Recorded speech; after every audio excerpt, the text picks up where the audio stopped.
everyone. Welcome to our digital event with Grace Company and Know How Sewing Essentials in Australia. I'm Jana Matthews. I'm in the U.S. And I'm Damien Bard. I'm also here in the United States. And joining us from Australia, Rosvita from Know Hello. How Sewing Essentials. Hello.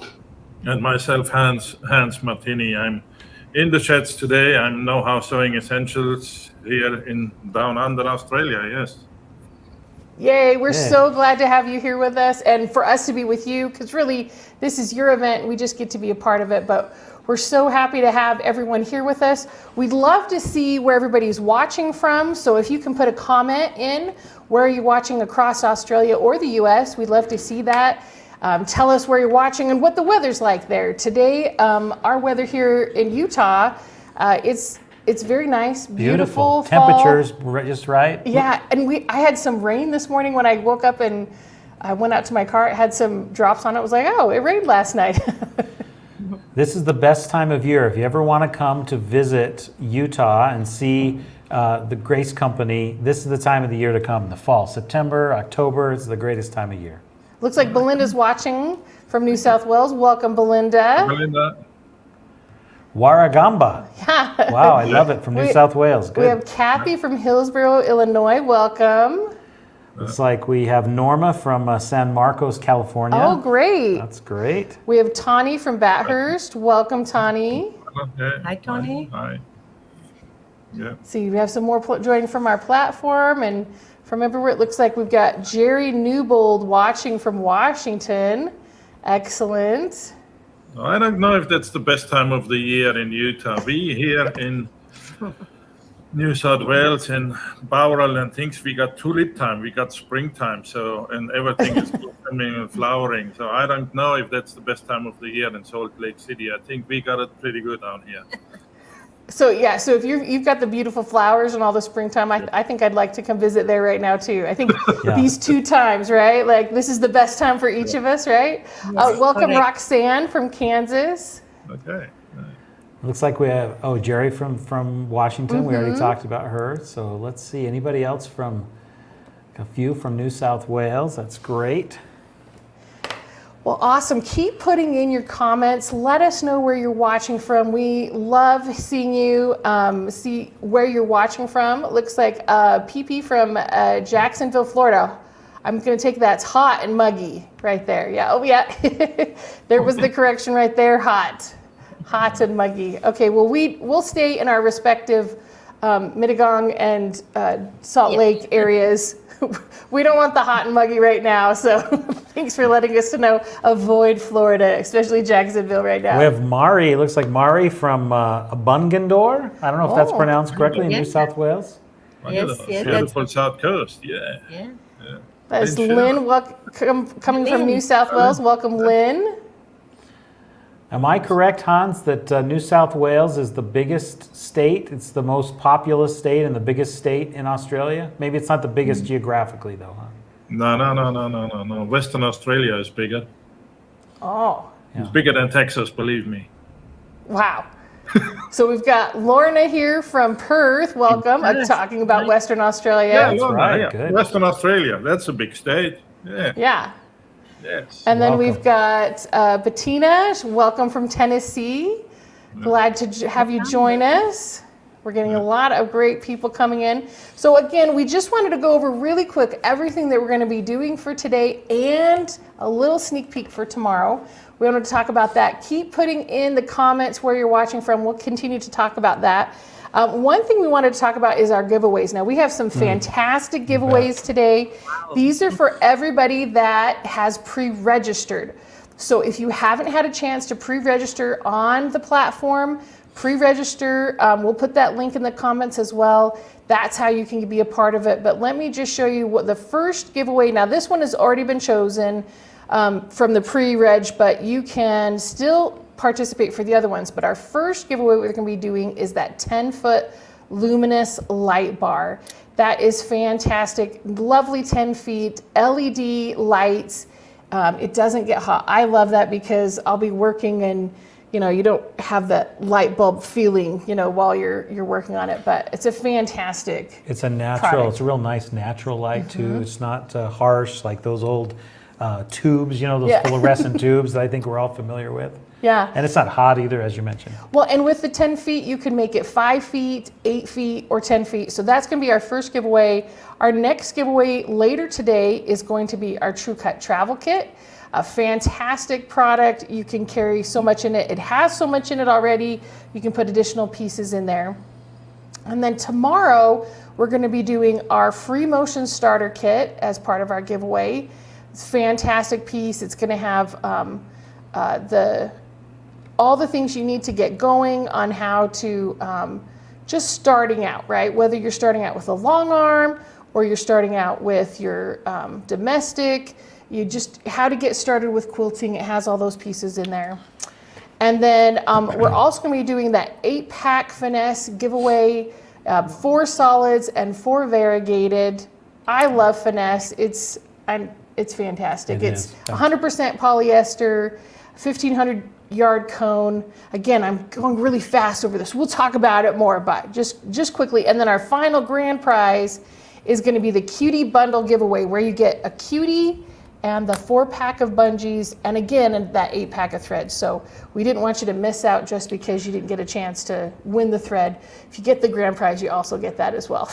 That's a great prize. One thing that's so exciting about it, for those of you who didn't have a chance to come out to the show, now hopefully a lot of you who've registered did have a chance to make it to the show in New South Wales over the weekend.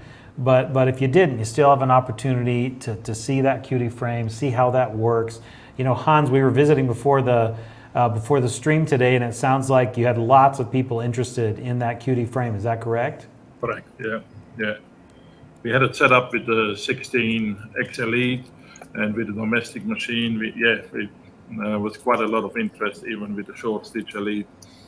It was quite a. Sometimes a battle to get into the stand for. It was.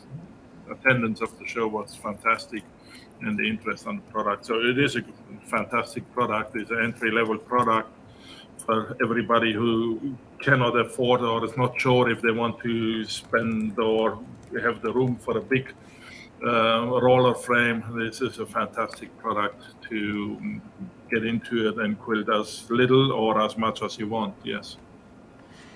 That's awesome. And the other thing I love about the Cutie is you were saying you had it with the 16, that it goes up to that 19 inches of throat space. So even though you may have a small house or small apartment, or even if you have a big house or a big apartment, but you don't have space for quilting, that you can still do a very large throat space on that Cutie up to 19 inches and not have to worry about, I have to suffer with just my small domestic. I can keep my domestic piecing, and then I can do that larger long arm with the bigger machine, even though it's a small footprint. Jana, as you know, I'm kind of new to the world of quilting. I joined the Grace Company about 4 or 5 months ago, and I've done one trade show so far. And one thing I found very interesting is that whenever I talk to quilters at this trade show, I would ask them a question, something like, so how are you currently quilting? And many of them said, we're using a domestic machine and we're pushing our fabric through that machine. And I would just say something like, how is that going? And it was the universal language was, it's not going that well. I don't like that. I don't like putting the fabric over my shoulder, and it's uncomfortable to do that. And so we at the Grace Company, we want quilters to have the best quality experience they have. That's why I noticed a comment here from Norma, who says, hey, those are nice prizes. And we want people who haven't had an opportunity to do free motion quilting to have that opportunity and see how just a completely different experience it is from traditional push quilting. So we're happy to have someone get that really nice Cutie and take that home and use it. Yeah, and again, for all these giveaways, it's pre-registration. So if you haven't had a chance to register, we'll put that in the comments. where you can register for the event. We'll choose our people from there. And so then all that does, it doesn't give, Grace Company your name and info to send it. It's just what Know How has, and so that they can contact you and we can get sent out to you. But I just wanted to say hello to the other people who have joined us recently. So Andrea says, good morning. Kathy says, it's beautiful out. Juliana from New South Wales, welcome, Juliana. Welcome to have you. Roxanne says, love my light bar. That's great. And then, I'm not going to try that. I'm going to say, she's from Melbourne, Australia. Welcome. How do we pronounce that, Hans? Is it Melbourne? Melbourne? Melbourne. How do you pronounce that correctly? Or her Melbourne. name. Melbourne. Melbourne. Okay. Melbourne. Depends. So If you welcome. speak We're to so excited Victoria. to have you. Yes. And then, do we have anybody else from the platform that joined that we could say hello to? We just wanted to make sure we're saying, oh, Maya. Thank you, Maya. We really appreciate it. That's more what I was worried about, was how am I watching it from you? So welcome. Thank you so much for joining, everybody. We really appreciate you being here. The other thing I wanted to talk about was our schedule. So first, we're going to talk a little bit about the event that Hans went to in New South Wales and everything that went there. We have some video to show you from there.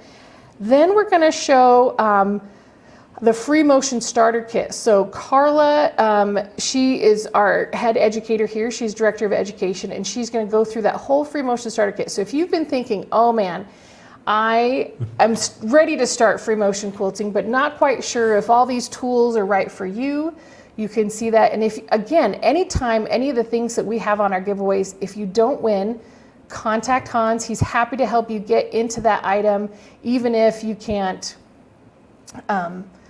if you're not the winner of it, because he's got some fabulous deals going on. He's got that product you can try out. So any of the time, we're going to show some of that. Then in the next hour, we're going to talk about pantographs on the Cutie. A lot of people thought, oh, I've got the Cutie, I can do free motion, but we're going to show another way you can use your Cutie with pantographs. Very good. And then it's getting close-ish to Christmas, time to start thinking of is, different yeah. things. We've got a tree skirt. We've got part one. This is the cutting and piecing with Carla. So we're going to go to that point with our schedule. We've got some other things, fun things coming we want to talk about later. But I first want to hear about the New South Wales. If anybody's watching that got to be to go there and be part of it, please send us information. Tell us, did you get something purchased? Did you go see Hans and the Know How booth to see what was going on there, anything like that? But Hans Roswitha, how did you guys like the event? Where do we start? Where do we Yeah. finish? It was a great 3 days, quite busy. Just saying that the event is extending next year to 4 days show, so that's how busy. Oh, wow. So is it normally a 3-day show now? Was Yeah. that what it was? Yes. There's a few more changes happening for next year. One is that it's going to be a 4-day show. I think the quilt display was amazing. Probably definitely the biggest quilt display in Australia at any show. They're going to have some other things happening, more categories. There were great winners. People can enter from other states, not just from New South Wales. There's the organizations and the Quilt Guild, New South Wales Quilt Guild is fantastic. Even the president worked on her birthday on Sunday on Pack-Up Day. Can you believe it? So yeah, it's fantastic from the Quilt Guild of New South Wales. The people were very helpful, very we have a lot of prizes in their bags. Each and every quilt member or could purchase a VIP ticket as a delegate. They got a big bag full of goodies, which we had prizes in. That made the show one of a kind to be the biggest quilt show in Australia as such. And if you missed this year to come to the show, put it in your calendar for next year, or do those live events with us. The show is the second year around, this one, but it's there to grow, and the potential what it has and the management behind it, between the guild itself and the organizers, they are very creative in the way they do things, and things gonna be bigger and better next year, definitely. You know, I appreciate that overview, Hans. I have to tell you, earlier this spring, I had an opportunity to meet Kay Jameson, who is the president of the New South Wales Quilt Guild, and she is a firecracker. She is so dynamic. She's a true entrepreneur, somebody who is a quilter, has her own free motion quilting setup, and is extremely creative, but she's also incredibly dynamic in terms of her business capability and her entrepreneurship. And I echo the comments that you mentioned, Hans, that she's really done great things with this particular show. And I'm so happy to see the comments. Some people are saying that they purchased something. Andrea said she bought a Sure Stitch Elite from the show. Also, Roxanne mentioned that going to Australia is on her bucket list. Well, it sounds like, Roxanne, you need to make next year's New South Wales show the show that you go to. Get over there, get some stuff. I think that's the one you need to get to. That's what's great about quilting, right? It can take you anywhere in the world, right? And so I'm sure Hans and Roswitha are ready to greet you and make you feel home down under. Of course. Yeah, of course. Yeah. So we're going to show a video from New South Wales.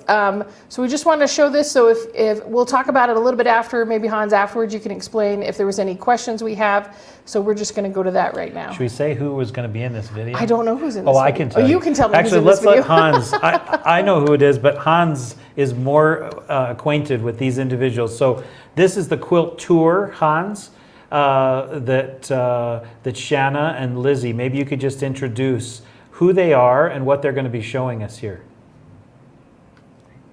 Okay. What is the video? Okay. No problem. Okay. So Lizzie is a Grace ambassador that works in Australia. She's a quilter herself, and Shanna is somebody who works with Know How Sewing Essentials. They were both working the show over the weekend, and so they took a few minutes away from the booth, which there weren't very many quiet moments, I understand. They took a few minutes away from the booth to show us some of the winning quilts.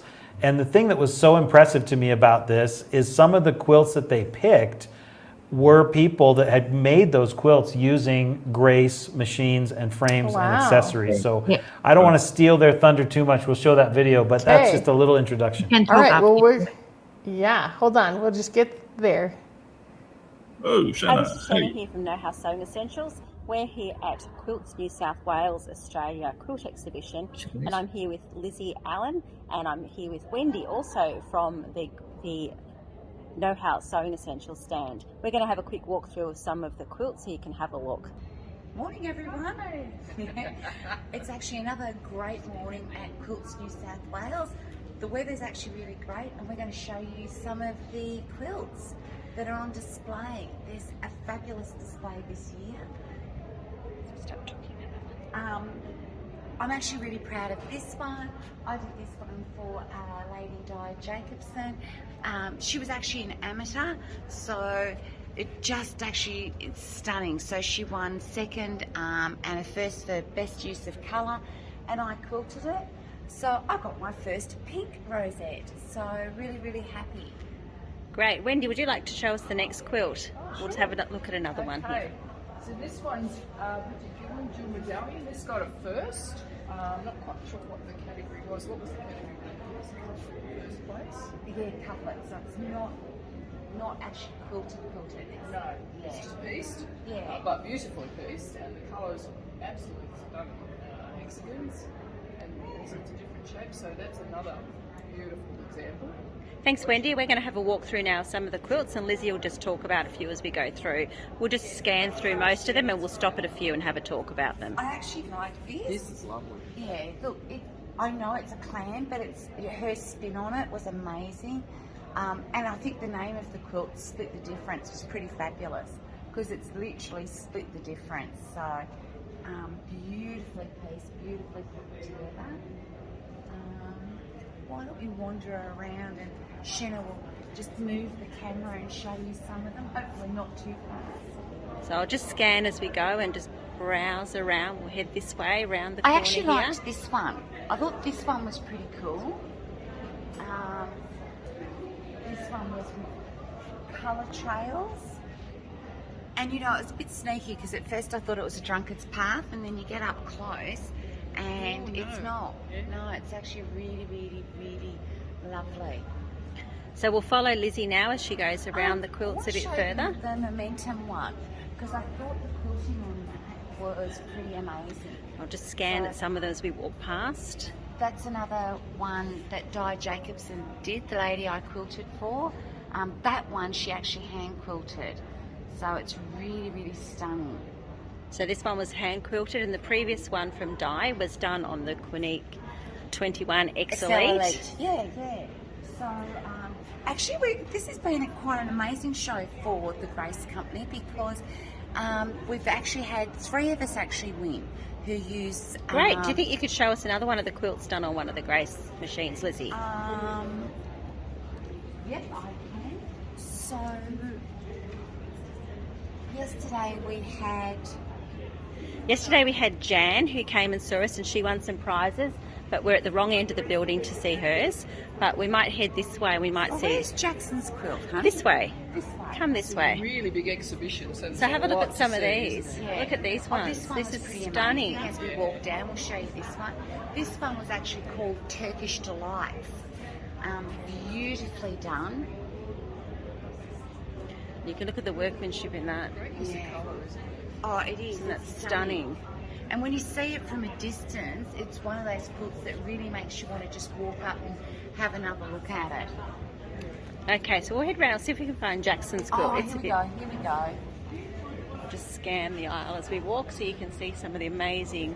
And you can see over here we've got the exhibitors. You can see hands up the end there, getting ready on the Grace stand.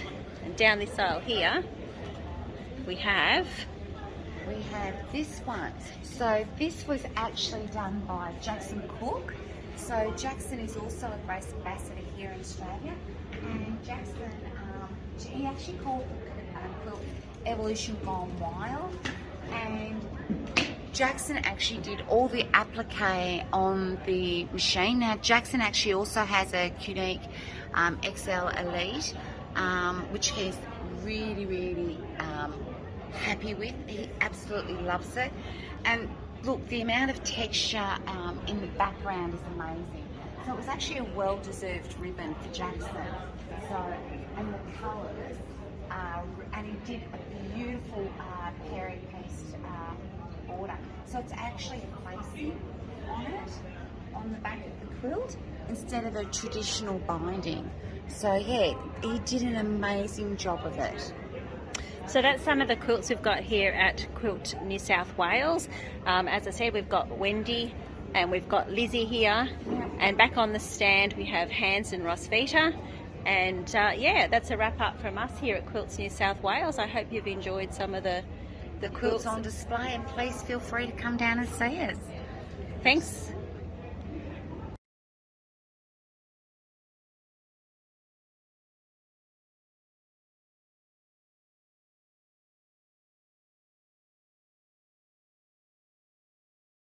Okay. Welcome back. Oh my gosh, I just wanted to go through those quilts and there just seem to be so many. They just look Turkish so great. Delight. What did you guys think of Turkish Delight? That was amazing. That was I mean they're all great, but that was really one of my very favorites. Turkish Delight. I thought that was really something. There was a Lacroix. There were quite a few different. And as everybody knows who's been to quilt shows, physically when you see them, they're much better than when you see it in the way the quilt pops and things. So that's where the girls went in the morning. I was thinking they were late at work in the morning. I know they normally go and have a look at the quilt show and the things and get a coffee, but that day they came back and didn't have a coffee. I said, well, you guys are late at work, but if they covered that video, then thank you, of course. Veronica says so many quilts, so many talented people, and Yes, Jerry said it definitely. was beautiful. Yeah. The level of detail. I tell you, one thing that's amazing to me is regardless of where you go in the world, it's like quilting is this common language. You know, people speak the language of creativity through use of fabric and thread. It's really amazing when you think about it. Yeah, and so we're gonna do a video later again about some demonstrations from New South Wales, right? We're not gonna show that right now because we want to extend the fun of the quilt show. But really quick, I do want to talk about how people can get a hold of you, Hans and Roswitha, and how to the best way and the time. And so you'll see that we have this ticker showing up on the screen right now. This shows where Hans and Roswitha are. They have recently moved. We're going to do a tour of their new location tomorrow, but you can see here's their address, here's their website, here's their phone number. Also, we put on there the time of day that you can just come by and see them. So you can see there after the address goes out of the way. Their open times are Monday to Friday, 9 a.m. to 3 p.m., or you can contact them for appointment. So they are fantastic. They will work with you. They're wonderful. They're so knowledgeable about sewing and quilting products, and they could just have you, they'll get things ready so that you can sample what you're needing to look at, and you're not having to just wonder, right? If you've ever thought, well, I just want to see what a cutie looks like with a machine, and you didn't have a chance to go to the show, Hans and Roswitha can show you. They've got it all set there, ready to go. And as you can see right behind them, they've got TrueCut. If you've been thinking, oh, I wanted to test that out, I wanted to see how it felt in my hand, what does it look like? They've got all the samples there that you can purchase and get everything set. That is right. And my understanding is, Hans, with your new facility, again, we're going to have a full tour tomorrow, but you have way more flexibility than you used to have. So if people want to come in and really compare, maybe they want to compare two different size machines or two different kinds of frames, you have the ability to set those things up in a customized way. If they're not already on the floor, you could set them up differently so people can have the chance to touch and feel and try it out, which I think makes a big difference. Yeah, I definitely think people like to touch and try before they buy. I mean, how many times have you ordered? I know recently I just ordered a purse on Amazon, and even in the picture it showed how big it was, and I got it, and it's 2 inches smaller than I thought it would be on each side. So it's like, oh, if I just had that in person, I could purchase that so much better in my purchasing part. Yeah, exactly. If your car is big enough, I'm happy to assemble a cutie frame to the full thing, that you don't have to do your home assembly. You don't have to do the IKEA videos. Sorry, did I mention that? You assemble it and put it. If your car is big enough, you can take it home assembled. If you have the transport for it, or if you are not in our driving area or in our catchment in Victoria, or we have people going out, do installations, do lessons on site. We are willing and able to help you. Just have to let us know your needs, basically, and come and talk to us. Yes, correct. That's really unique. For the most part in the United States, most of the dealers don't have that level of service where they'll actually come out to your house and set it up, calibrate everything for you. So for those watching in Australia, I think you have access to a really, really seasoned, experienced team in Hans and Roswitha that can help you have the best quality experience with the Grace product. So, yeah, great point. So we, again, if you have any questions at any time, you can put them in the chat. We have people monitoring the chat so we can answer those questions. Anytime during the videos, we're going to show some videos. Again, we're going to start out with our free motion starter kit with Carla, our Director of Education here at Grace Company. She's going to be demonstrating the free motion starter kit, go through the whole thing, how you'd use it, everything like that. If you have any questions, just put them in the chat. We'll answer them, and then, or we'll answer them live after the video. But we're going to go to Carla and the free motion starter kit right now. Hi everybody, welcome. Thank you for joining me today. I am so excited to talk to you about our free motion quilting starting kit. What's really great about this kit is it comes all inclusive with everything that you need to get started with your free motion quilting experience. I know we all, even including me, and I've done multiple quilts, but I still am intimidated of how am I going to quilt it? is it going to be just right? Is it going to be the design of me? And it's also intimidating to jump in and start free motion quilting when you're not sure of the movements of the machine and the frame. So going across your quilt, you just don't want to make any mistakes. So this is going to give you the confidence that you need to jump in and start with your free motion experience. So let me open it up and show you what's inside. It's very exciting because we took a lot of pride in making this. So as you open it up, it comes in this cute little box which you can use for other items. And there we go. We have our little starter kit guide right here. Really important. And this, no matter what frame you have or what machine you have, this starter guide is going to help you through your experience as you're free motion quilting. So we've taken into consideration not knowing what frame or what machine you have, and we put all the instructions in this guide. So not only do you have your guide, we've put some little tracing papers in so you can learn the designs, and then giving you some good ideas and tips to how you can gain more confidence as you're quilting. So that comes included. Then you have all 3 layers of your quilt. So you don't have to go and hunt for a backing or the batting. It comes included in this kit. If you're brand new to quilting, you don't understand and you want to jump in and start quilting as soon as possible, so we've taken all the guesswork out. So we've included the batting, the backing, and the top. And inside it, we have 2 spools of our finesse thread. It's the smoky quartz color. They're not as large as the regular spools, but 2 spools to get you through your panel and to give experience. And then we've included M-class bobbins. So whether you have a quilting machine that takes M-class bobbins, we also have included 2 different styles of the L-class bobbin. Now, an L-class bobbin is for the domestic machines because we don't know what machine you're using. So no matter if you're using a quilting machine or a domestic machine, this kit includes those bobbins. And there's 3 of them, so you won't have to worry about running out of thread. Then we've included a little tracing pencil. Really important for you to draw out your designs before you start quilting. It helps you learn the motions and gives you that muscle memory that will make it easier for you to transition from tracing to actually quilting and give you that confidence that you need as well.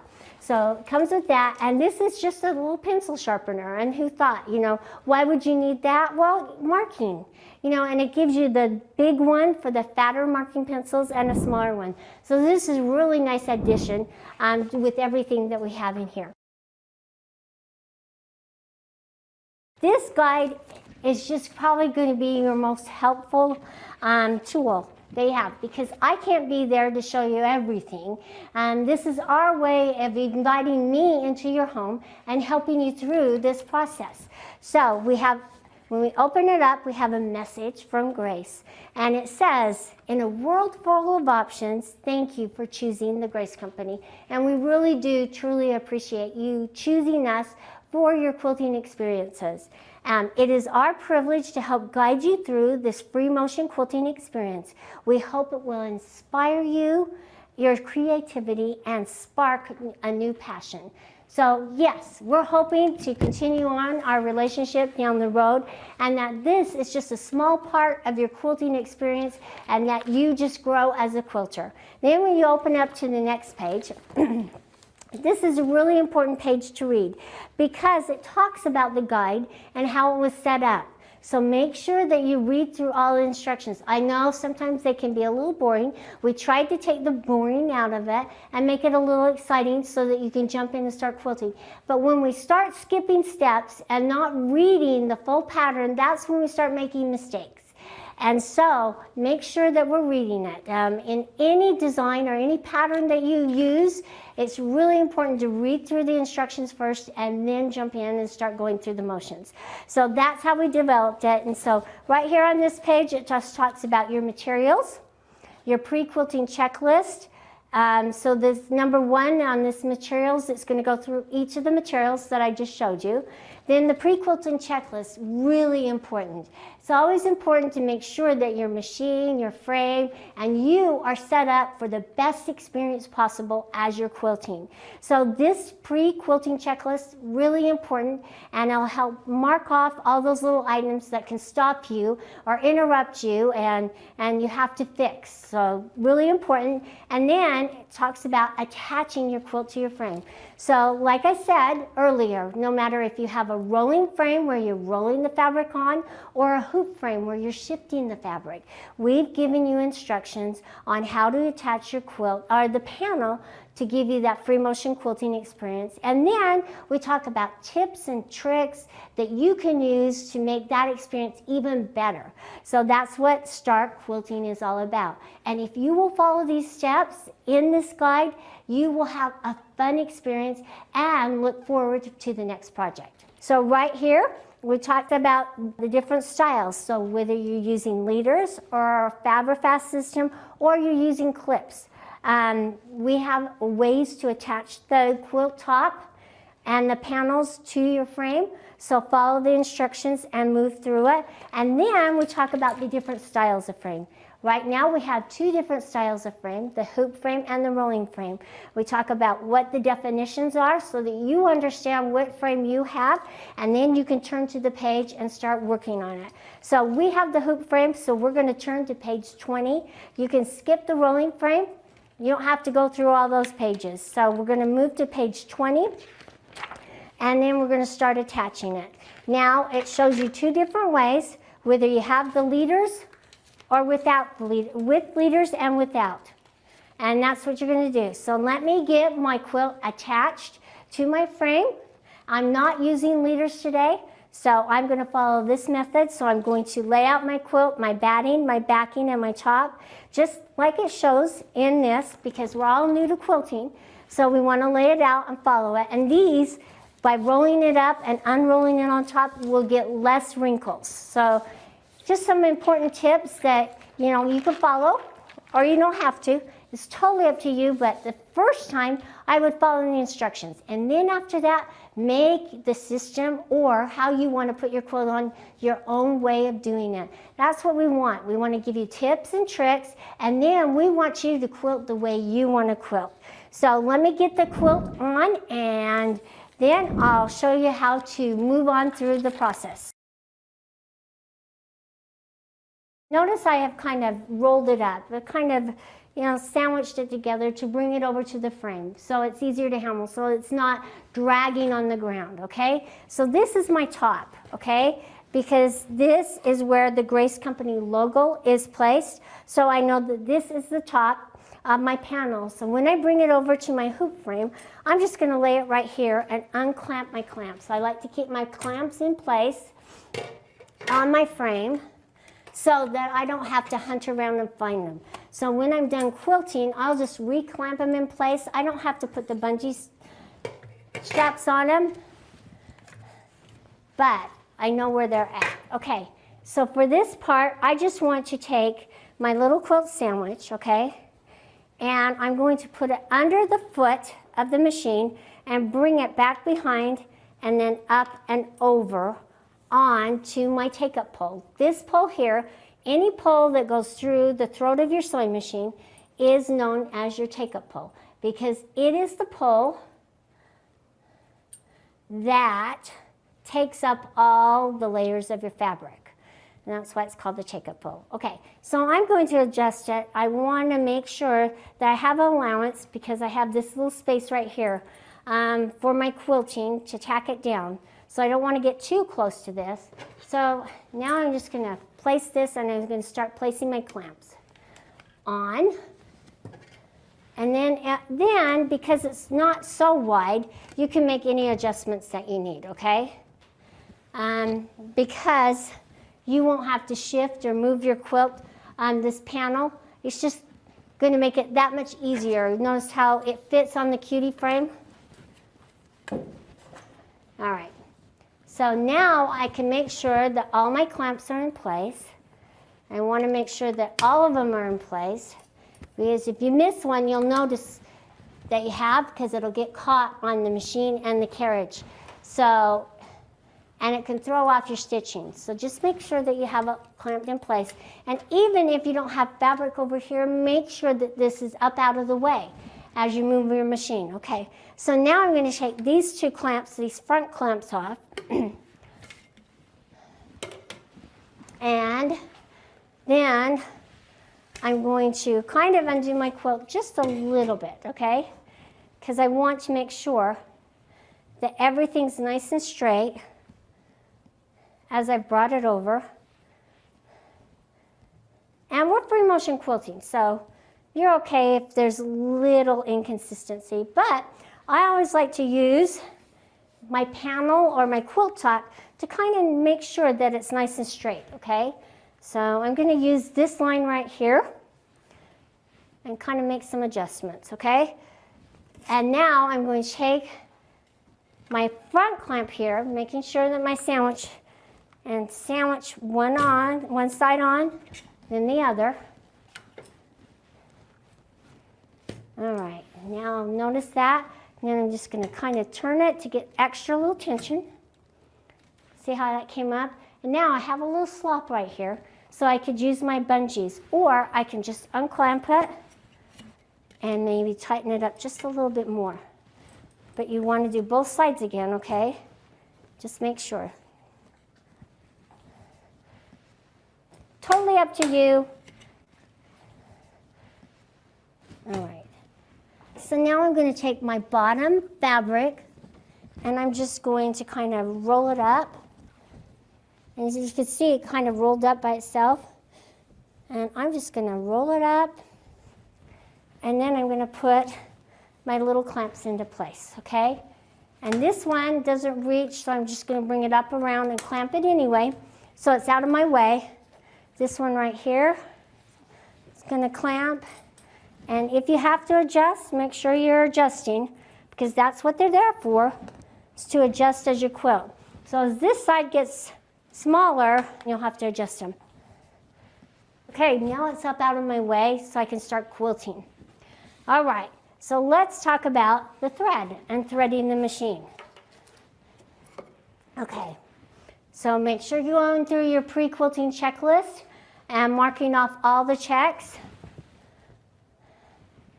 And I'm going to take my thread, and now we're going to thread our machine, okay? So I'm going to open up my package here for my thread. So now you're going to find the little end, and you're going to pull it. And I'm going to pull it out, and now I'm going to thread my machine. So you're just going to thread your machine. Now, if you don't remember how to do it on this Keenique 19, it has the instructions for me on the machine itself. Some machines will, others won't. If you have a hard time remembering, make sure you follow your machine guide, okay? And it does give you that point in your little guide that we wrote for you to follow. So if you don't remember how, you want to make sure that it's threaded correctly. And like I said, if you have a hard time remembering or missing little things, get your little manual out, turn it to that page or photocopy that page, and make sure that you're following the instructions like you need to. So mine, I come from the top here to my little post here. I'm making sure that I'm coming from behind. I kind of try to follow the same rules that I like to give me that great experience so that I remember it. It's good for you to just practice, but even a more experienced quilter can miss something. So make sure that you double check your threading, okay? So I've gone through this little disc. It's really important to go through this little disc. Now I'm going to bring it back behind my tensioner. This is my tensioner right here. I'm going to bring it up over the spring Now notice I pulled it towards the center of the tensioner. A lot of times new quilters especially don't understand that you have to floss the thread between these two discs to get the tension correct. Now, if you're quilting and you find that you have loose stitches on top, chances are that you haven't threaded it between the disc and it's just sitting right there. It's actually going up and over, but because it's not threaded, it's just sitting there, and that's where your tension is going to be really loose. And notice that as I pull it, see, it just snapped through and I flossed it through. So now I can bring it up over the spring and down over this post here, and then I can finish threading it all the way. And kind of check the tension as you're moving through it. You shouldn't have too loose of tension at all. It should be kind of feel like there should be some tension on it, kind of like a yo-yo, okay? Springing back and forth. Now I bring it through this guide here, but notice there's this needle guide right here for our Qnique machines, and most domestic sewing machines will have a little guide as well. Right above the needle, they'll have a little guide that helps align it so it sews better, aligning to your needle. So mine is right here. So I'm just going to hurry and thread it through this little guide. And this one's called the needle guide.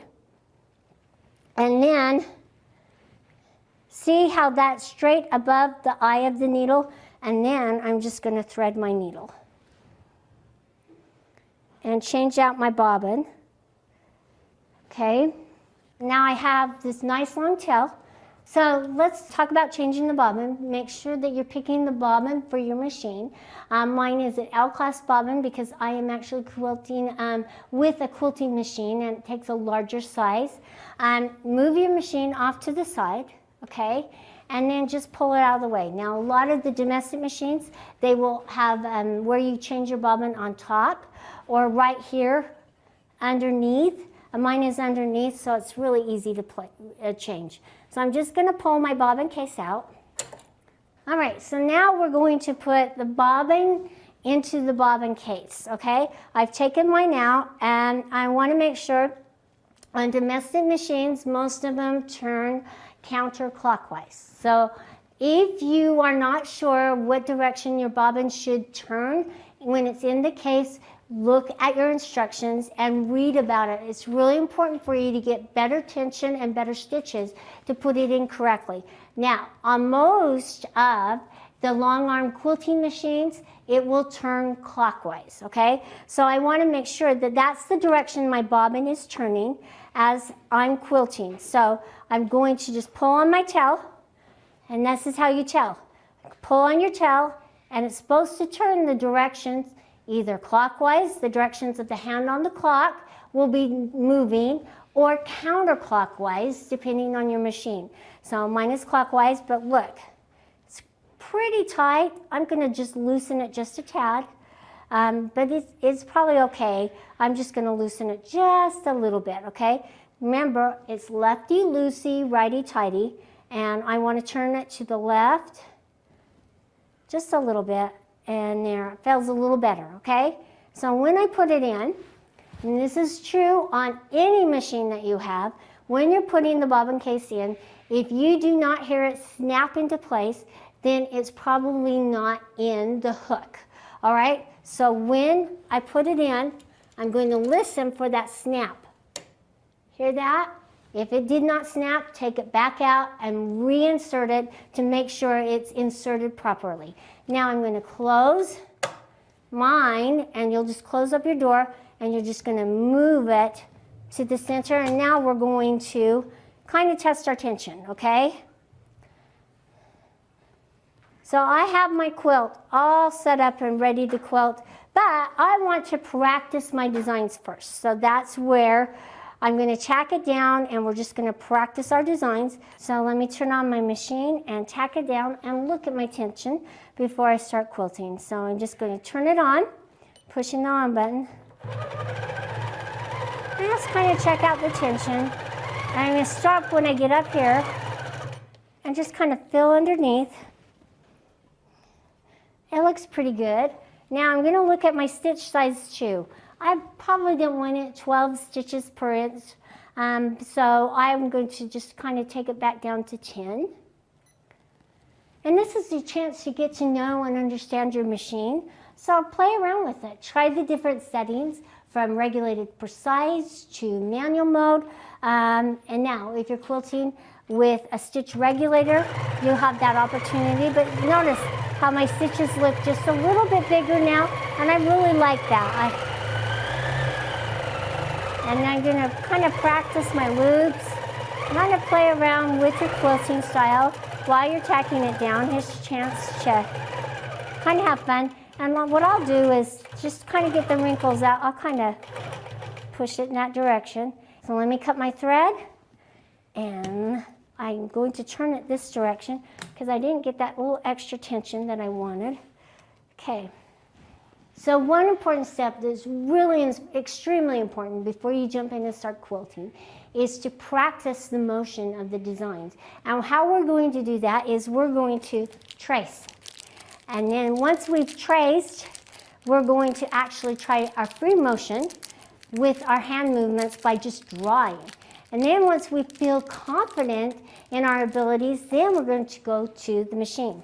And then I'm going to show you a different way to actually learn some of the motions and get a feel for how the machine's going to react to your movements. So open up your little tracing practice sheets. Sit down in front of the TV and practice, practice, practice. So with these, you're just going to start here, right there where it says start, and you're just going to follow. And you don't have to press really hard as you're moving across, but just lightly, just to get the movements down. And don't be so worried, okay? Right there, I kind of deviated off because I'm showing you on there. But don't be so anal and worried that you're not right on the line. Now, I know that there are different ways for people to draw and to quilt. Some like it very accurate. They don't like to mess up. They're very hard on themselves, okay? This is why this tracing is important.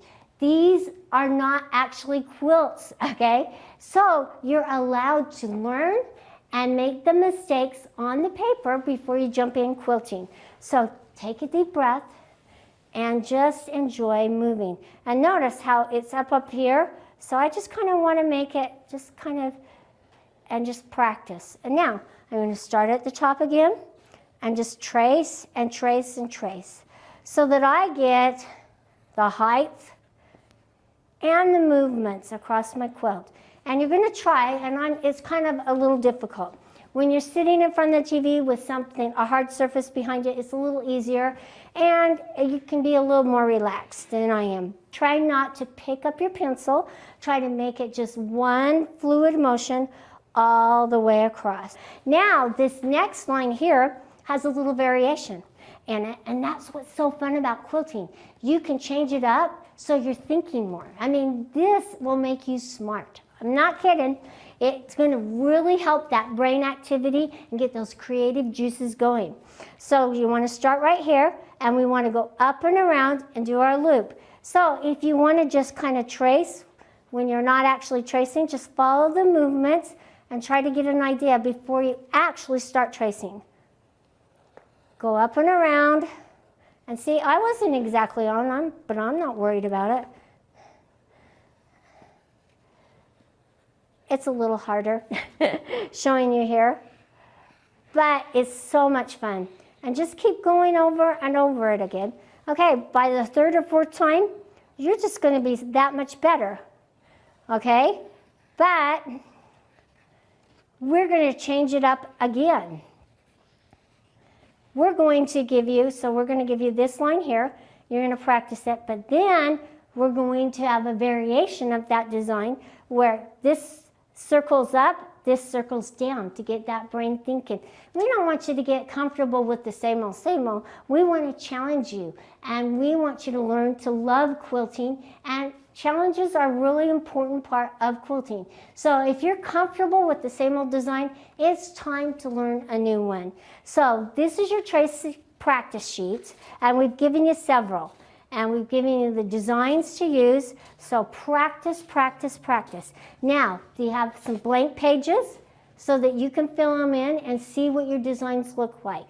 So I want you to go through the motions. Now, if you want to print these off and, scan them through and print more off so that you can practice, that is what we encourage. So make sure that you're doing the practicing first. Let's jump in, okay, and show you the next step. So once you've gone through all those steps and you've practiced, okay, if you want to come to the machine, this is called trace quilting, okay? It's not actually quilting, but it's trace quilting. I want you to unthread your needle, okay? So the needle, with the needle unthreaded, it's not going to go down and catch the bobbin thread, so you're not actually quilting. So I'm going to turn the machine on. What you're going to do is I want you to practice this. Even though it's not going down and pulling up the bobbin thread, it's nice to just practice the movements to pull it up. So I want you to insert your needle down in and then pick it back up, and it's going to pull up that bottom thread, and then you're just going to move it away so you have both tails, okay? That's what we practice, pulling up the bottom thread. You don't want those threads dangling down underneath. And then we're just going to move along the line. Now, don't try to be too anal. Just get the motion down.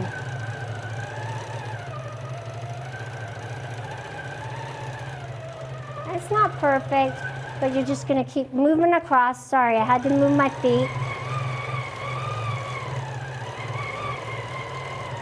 And then you can go back and forth so you get the other movements. But this is what is fun about this panel.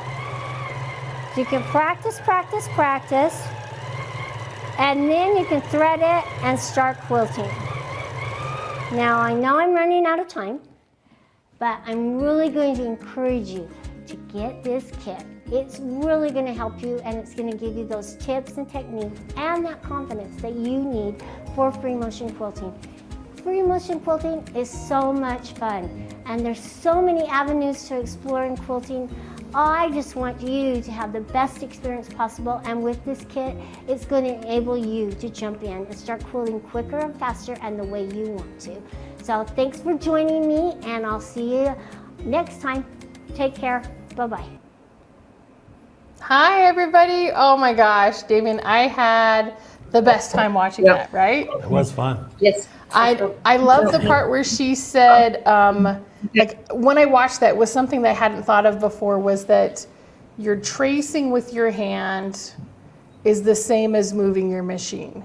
Yeah. And it's true. It's that even though you don't think it's that same motion, it's your hands are doing that same motion. That muscle memory thing is really, really significant. You know, I'm a musician. I play the drums, and so moving your arms or your legs a certain number of ways over and over again consistently, that's how you really improve. And it's really the same thing, I think, with quilting. Roswitha, was that the first time you saw that one, or had you seen that one before? Yes, it is. No, I haven't. Yeah, it was a great experience and very well explained. Yeah, I loved how she went through the whole box and went through all the things that came with it, right? Yeah. Have their two spools of finesse thread, and then whether you're using your domestic machine or a Qnique machine, they had bobbins for you, pre-wound bobbins, Right. so that you can, use those right away. And then the tracing tools, and I loved the little sharpener for your tracing tools, and then the fabric, right? Because how many times are you like, well, I just want to test this out. Let me see what this looks like, or I want to play around with it. Here you have that whole free motion kit. Yeah. Now we've had a couple of questions. Someone said, do these trace sheets, this is Carrie Lee West, she said, do these trace sheets come with the cutie frame? So this is they don't come with a cutie frame, they just come with a free motion starter kit. You can see here a picture of it. Let me see if I can get a different picture in there that shows exactly what comes in the kit so that it's all set together. So let's see if I can pull up another one here.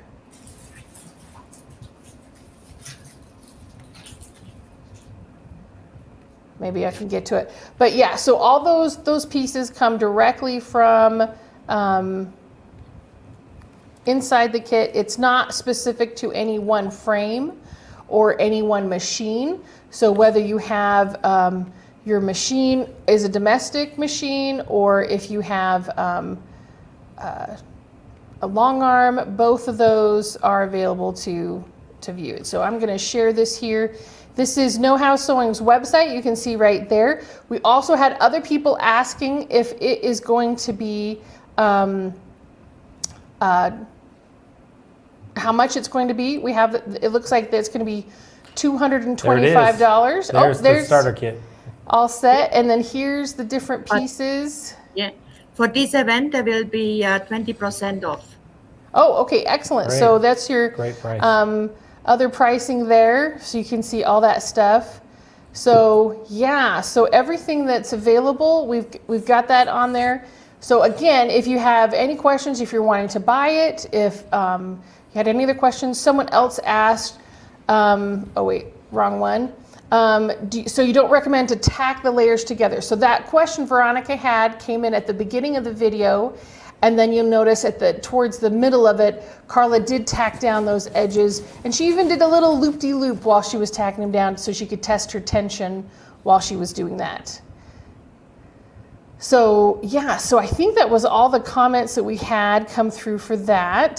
So yes, $225 with 20% off. So anybody that didn't have a chance to get that previously, you can still have that option. And I realized, Damien and I realized as soon as we went to the video that I had forgotten to do the giveaway on the Luminous light bar. So we're going to do that first here.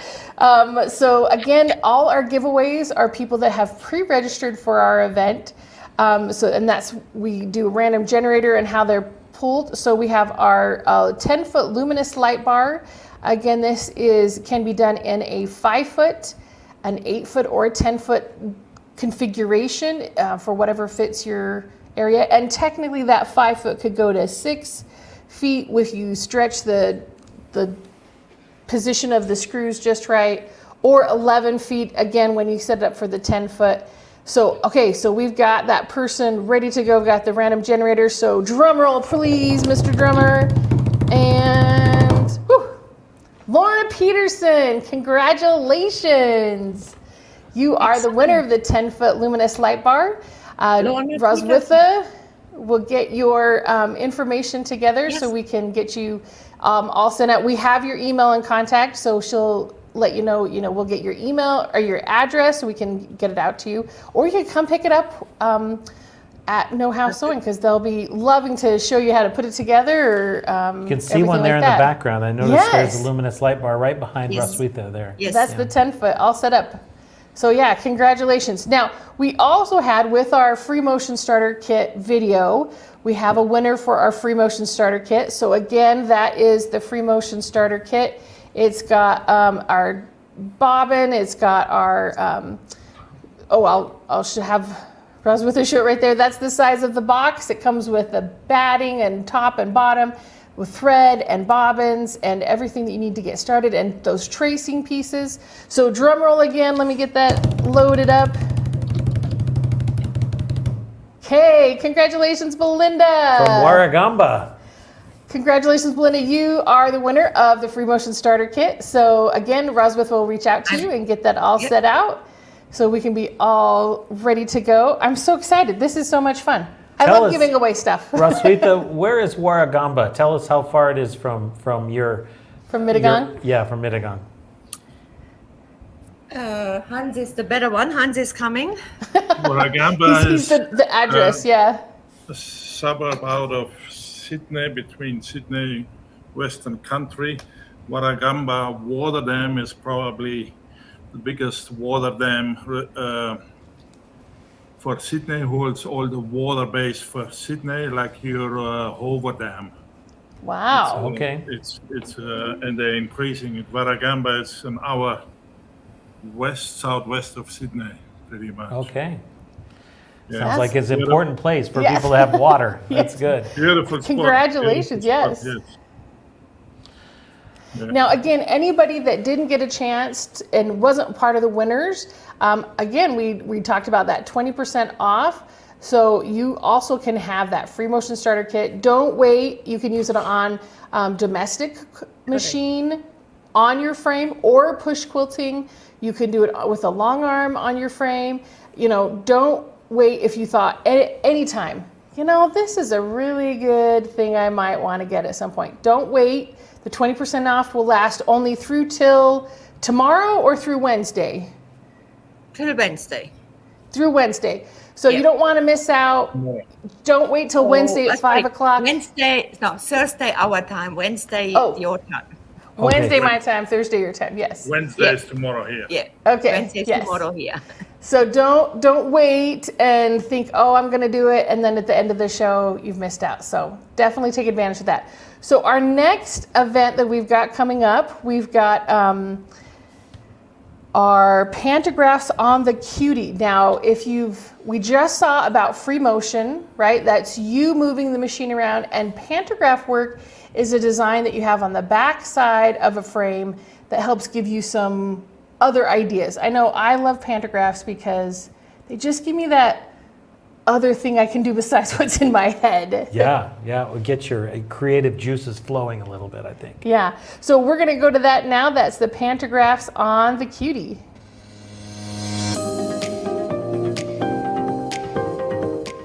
Hello, everybody. Welcome, and thank you for joining me today.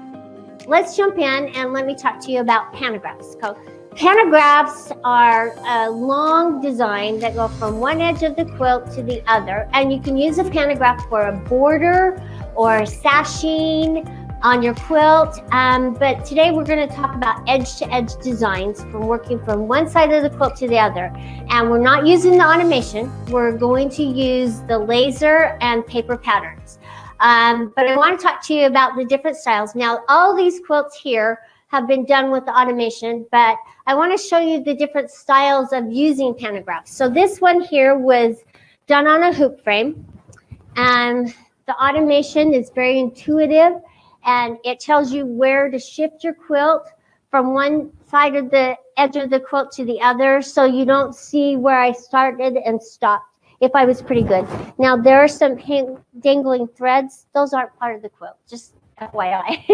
Anyway, so you can tell that I started on this edge and then I just worked my way across. So that was fun, and it was very easy to do, and I really I'm doing a shout out to the automation because it makes easy work of you shifting your quilt across it. But I'm going to show you a few tips that I learned as I was practicing. So this one here is a little different. This one here, the center section is edge-to-edge designs, but I used pantographs for the borders, and I used different ones.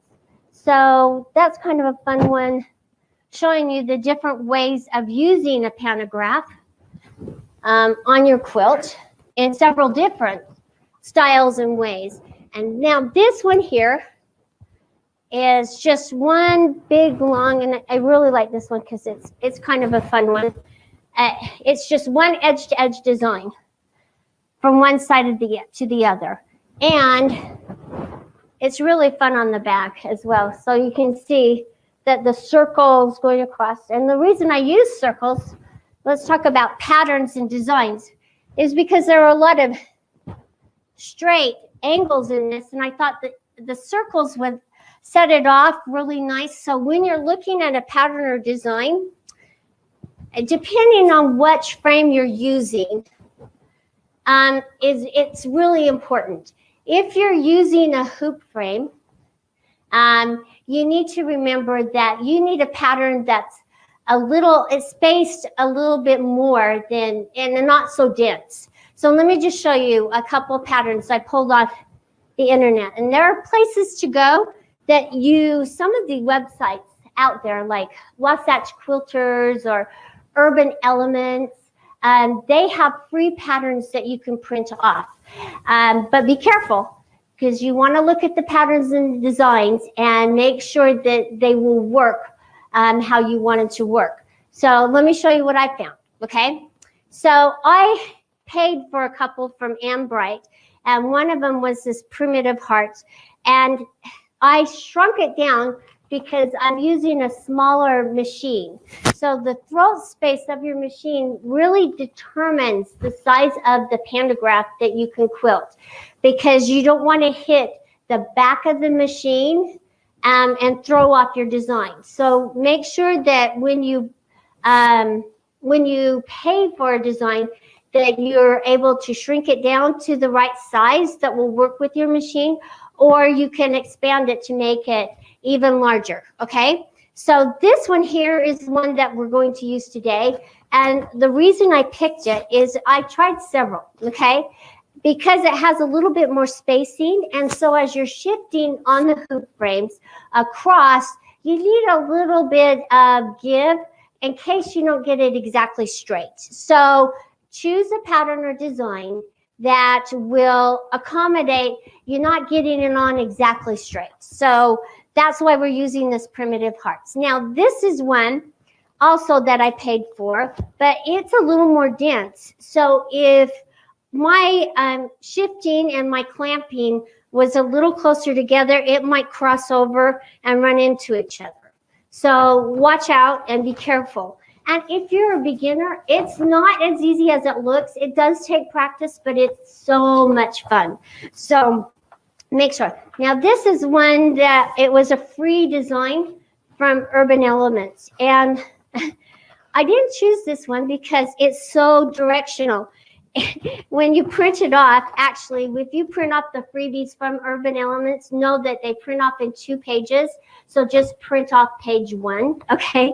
I'm saving you paper, but you could use that paper for practice. You never know. And then also with this one, they just gave me the center design. So they didn't give me the up, down design. So I had to fold it and flip it. And you just need to remember that you have to make it work. Because you don't want to go in the same direction. I couldn't figure out what was going on, but it was just this centerpiece. So yeah, it was a free design, but it's not as easy to, okay. So the name of the companies are Urban Elements. It's URBANELEMENTZ, and Ambright Designs is another one I have used, and Wasatch Quilting Designs. I know they go up by another name on their website, and I'm not sure what that is, but that's another really good one to purchase designs. So anyway, those are a little bit. So let me show you what I did. So when you print off these designs, you'll print off several pieces of paper. Or with Urban Elements, you can buy a roll and have it shipped to your house. But I just thought it was easy this way. And then what they come with is they come with a little plus. And what you're doing is to make it a pantograph, you're going to fold and tape those little pluses so they're right next to each other. So you have one continuous line all the way across. And so that's how you'll make your paper pantographs. And you can see it's a fun little design, but just be careful because it's a little more dense. Okay, now this design was one of the freebies as well. And when you're working with the hoop frames, you can see that if you don't get your spacing really correct on it, then you're going to have a wide gap in between each of these rows. And it just depends on your print. I mean, maybe that will be okay because your design has a very dense print on it, lots of flowers, and so you could get away with that. But just be careful because of the spacing. And you just, again, you don't want to cross over. So that was a really fun one that we tried. Now, these two are a little more difficult, and they take a little bit more skill level. This one is like a hexagon. And so if you're not really sure about how to quilt it or design, just lay out some paper and practice. You know, practice your movements. Practice moving your pen across the design. Even lay some paper out across it so that you can get that muscle memory. You know, by practicing and doodling, it helps you retain your memory and that muscle memory retention. So it's really important for you to get to know the design before you ruin your beautiful quilt and say, that's not how I wanted to do it. So this is a little harder, and the spacing would have to be really correct. So it's probably not one I would want to use on a hoop frame, but man, it'd sure make a good practice one for you to get that down.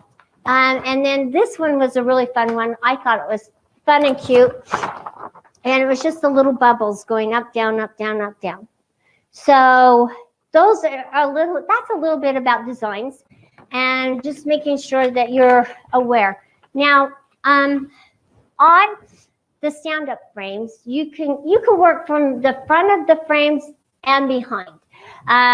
What's nice about our frames is that this pole here, this pole that holds your backing, extends out and it makes it wider so that you could put a paper pattern across the front. Now, doing that, it means that every time you roll or move, you're going to have to move your pattern down as you roll and move, which is not a problem. You just learn to work with that. Or you can work from behind. Now, there's trade-offs.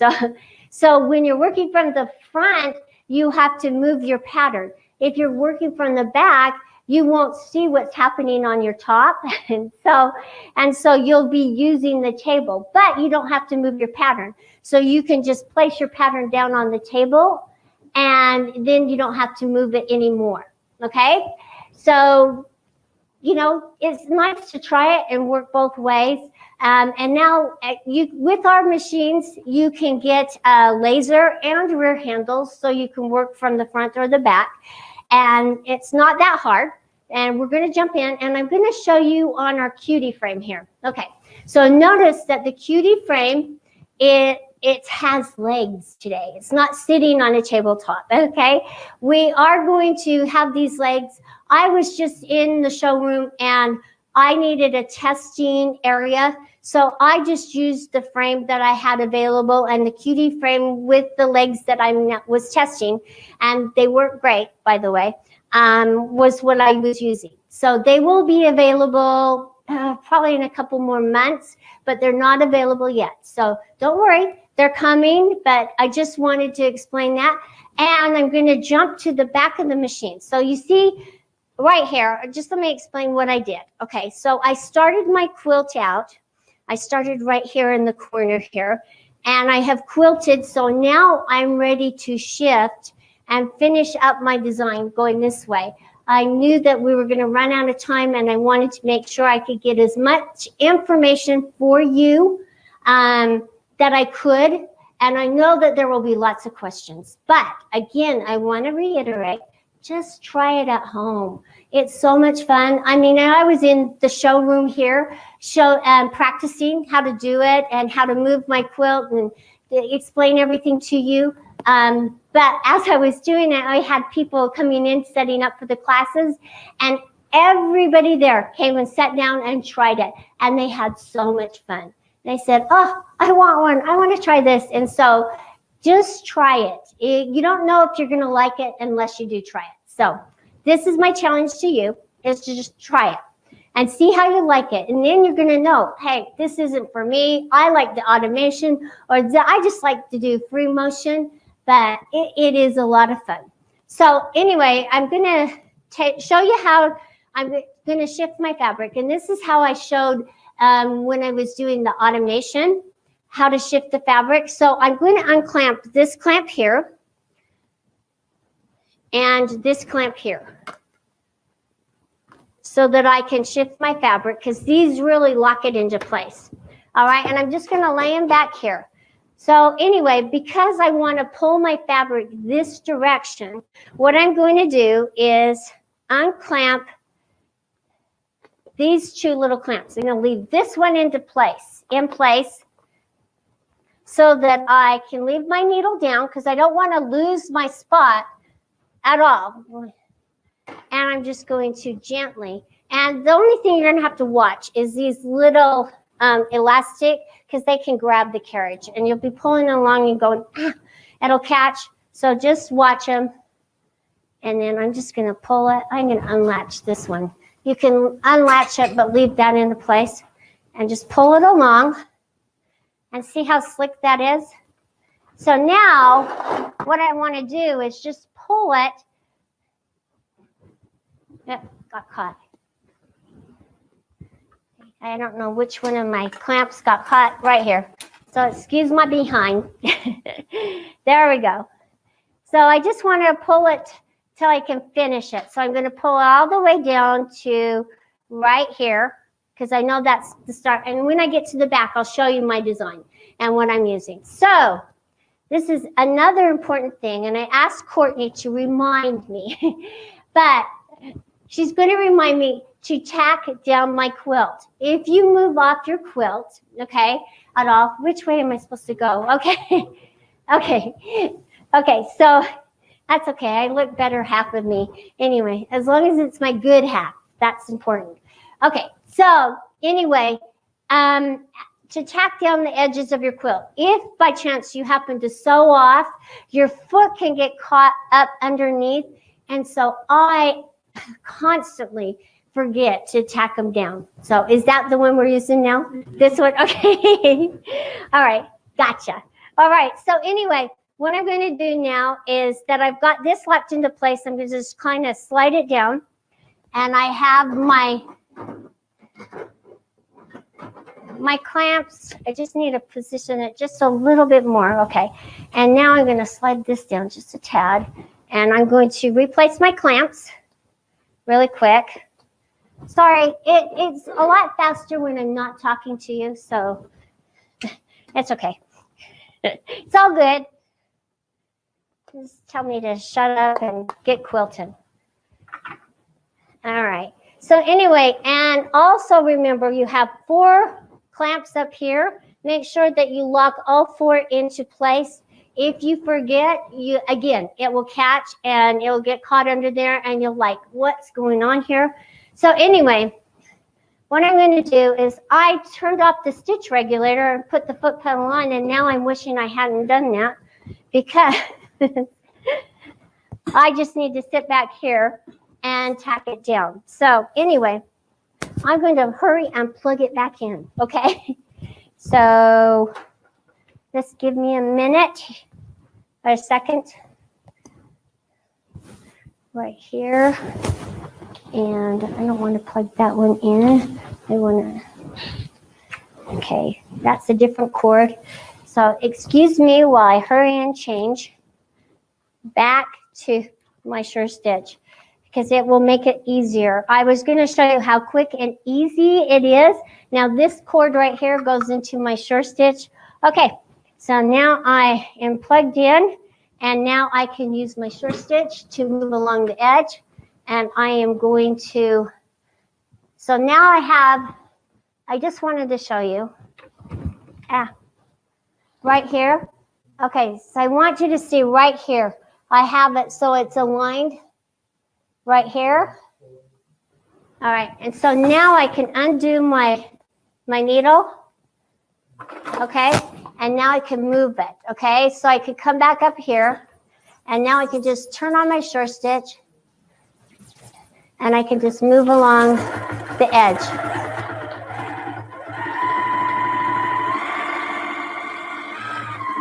Oops, sorry, got a little close there.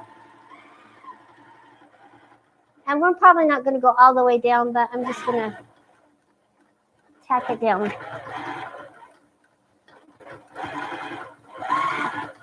All right, now I've tacked it down. Now I'm going to replace my clamps. I'm going to move my needle back to where it's supposed to start. So I'm going to cut it off and come back over here. And then I'm going to clamp my other area. I'm going to put my needle in the down position now that I'm going to put my needle down. There we go. And I'm right on. And now I'm going to come forward and clamp. All right. And make sure your clamps are turned the right direction. You should know what direction they are because of the words and the letters on them. And this one's right here.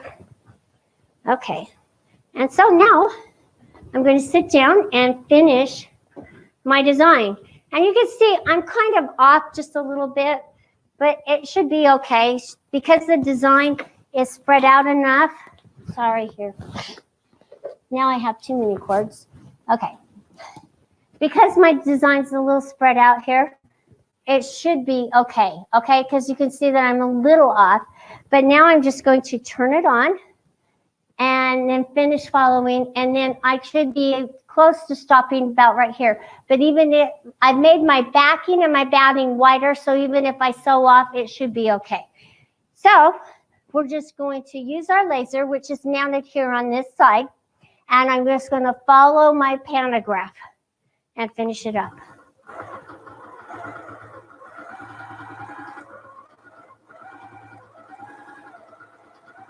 And this is a fun little design because it's just hearts. So choose a design that is a little easier to start with, because there's no need in starting with a hard, really dense design. You won't have good results, and you may not really like it and enjoy it. I love a challenge as much as the next person, but being able to just actually make it look decent and good is really important. And put a practice piece of fabric on and just practice.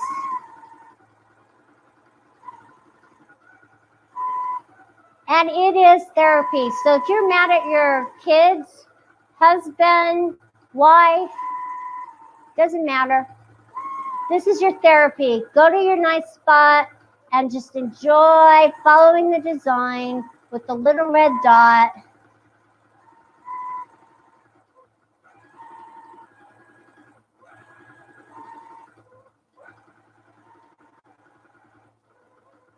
Am I to the end, Courtney? Nope. Okay. I didn't realize I had so much more. I just wanted to show you how to roll the quilt and do the second row, because I felt that these little tips here are really important.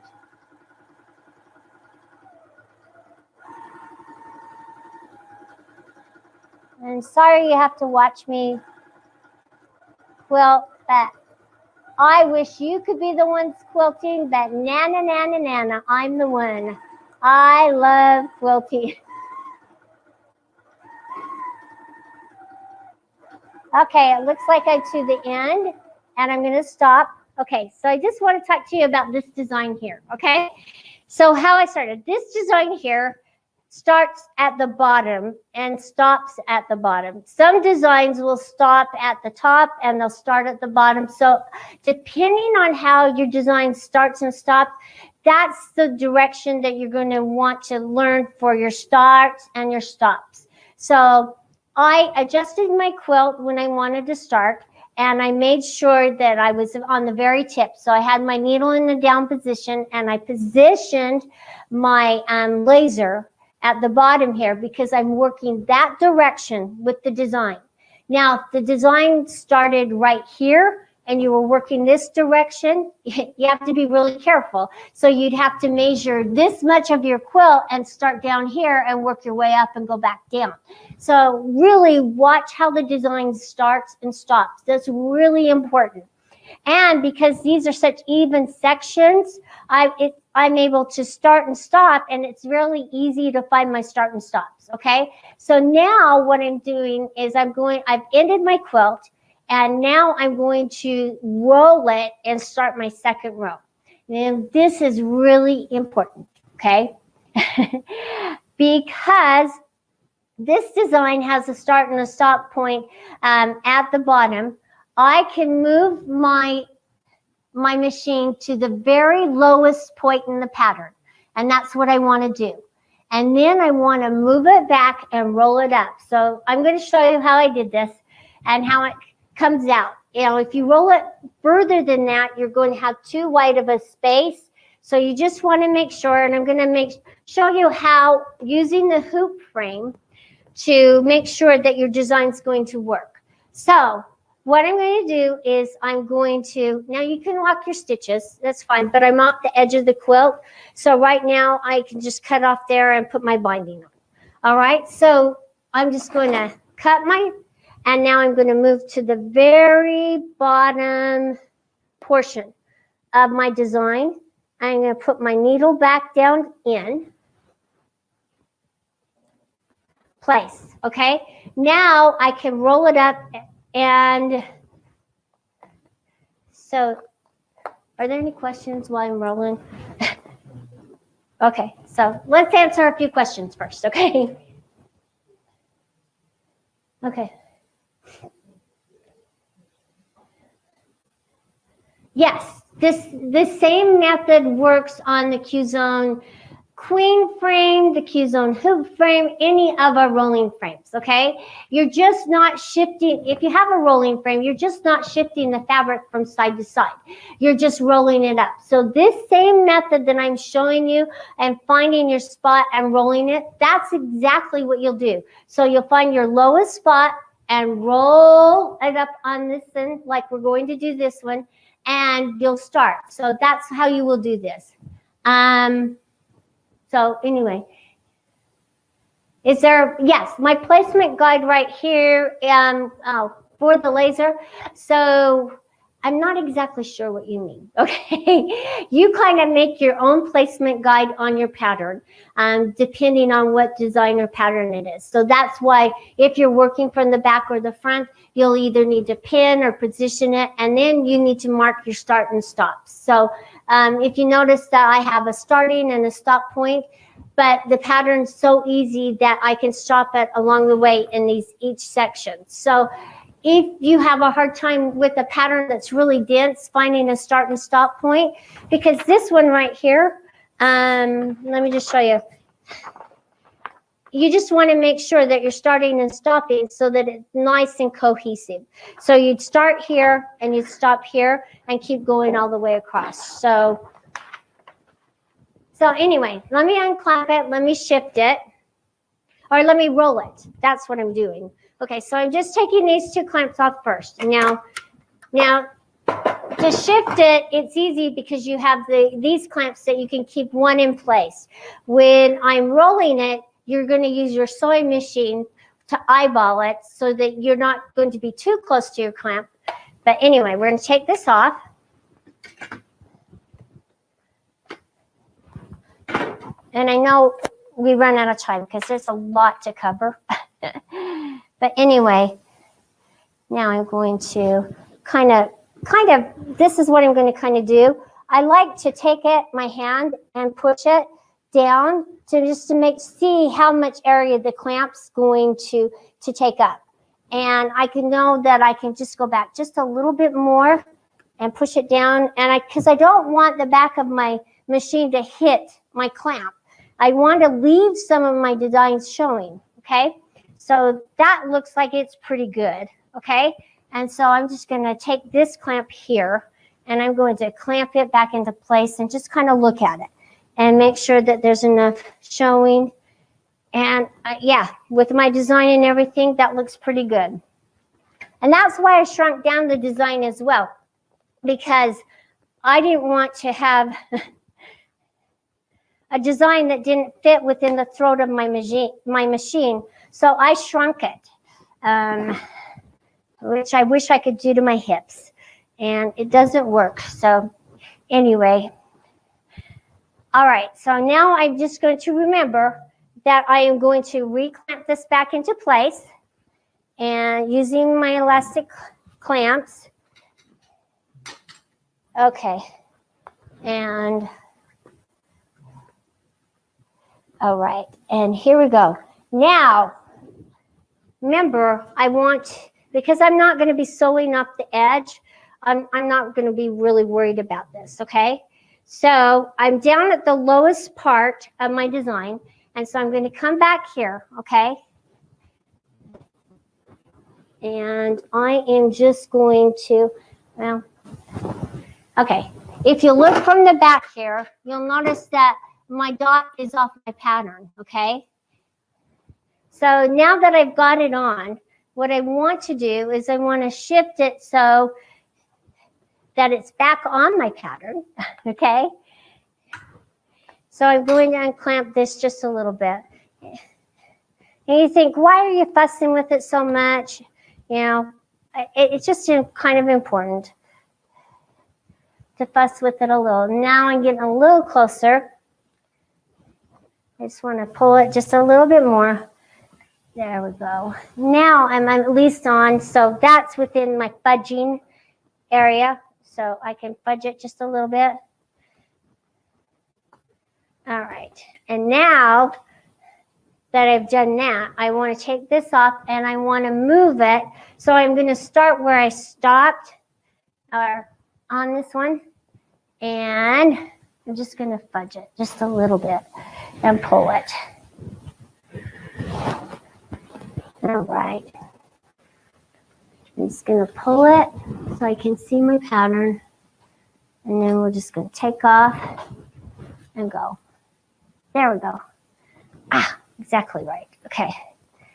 And then I can come back to this spot right here and it'll work out. Okay. All right, so let me just hurry and do this. And that's why I'm saying the spacing is really important. So as I unclamp it, maybe this side's just a little bit closer because I didn't get it on exactly straight. But that's why you want to use a pantograph or design that has a little bit more spacing, okay? And you'll get familiar with how to use it. Like the more you use it, the better you become. It's like anything. So anyway, I'm just going to come back over here and I am going to undo my needle. And now I can come right over here and start right here. Now I'm starting right here. I'm going to, I thought I was not going to need to tack it down, but I do need to, so I'm just going to hurry and tack it down.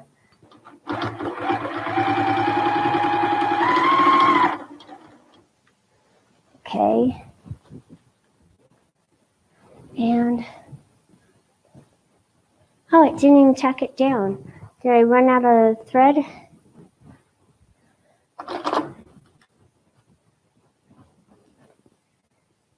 Let's try that again. Let's do my needle up, needle down. All right, so something's going on with my bobbin thread, which is good because here's the spot to have a problem with your bobbin thread right here at the end. However, let me just show you how easy it is to look at seeing what's going on with your bobbin thread. So what you do is you're just going to unclamp one of the clamps, not all of them. And I'm going to get up under there and see what's going on. So I probably cut it a little too short, and that's why I didn't pull it up. So I'm just going to pull it just a little bit, and I'm just going to put it back in. It happens. And I just need to push it in. All right. And now let's get this back in place. Put the clamp back on. All right. Now let's see. Now put your presser foot down. I've made that mistake a few times myself. So make sure that you put it back into place. And then let's just, let's pull it up, see if it grabs it. So, yep, there we go. Now we're going to have some results here. Sorry about that. Life doesn't always work the way I want it to. Perfect.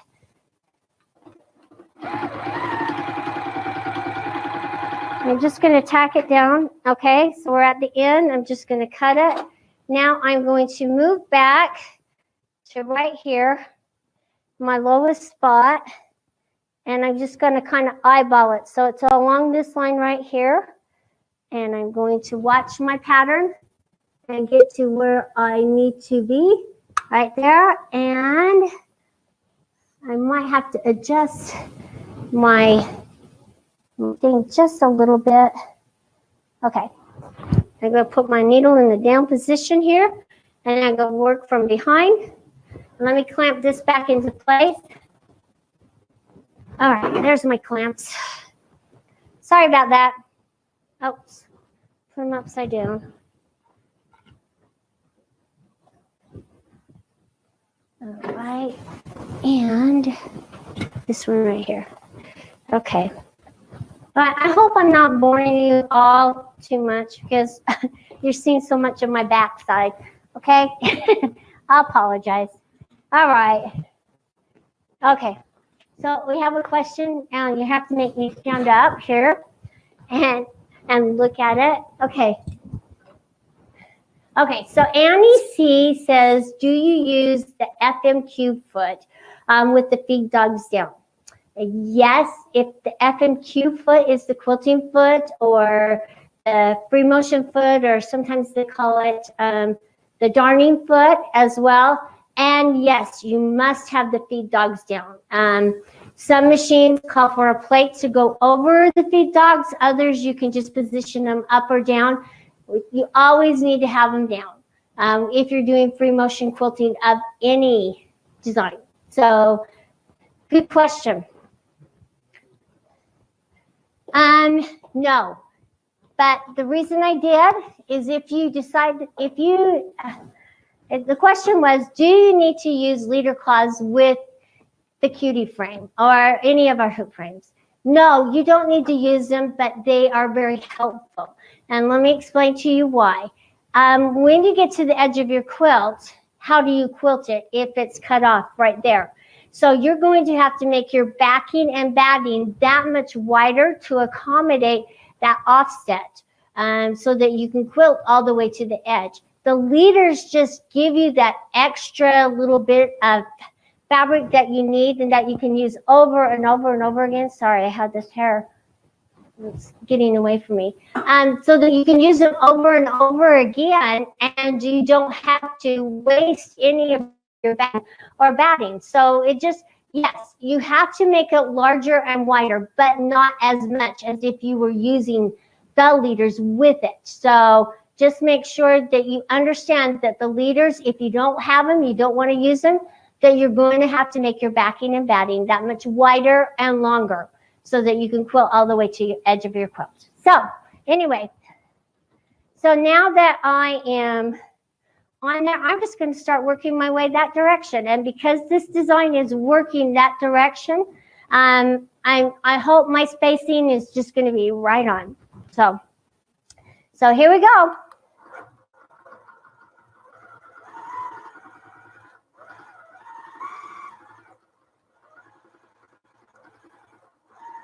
And this design here is a real fun design.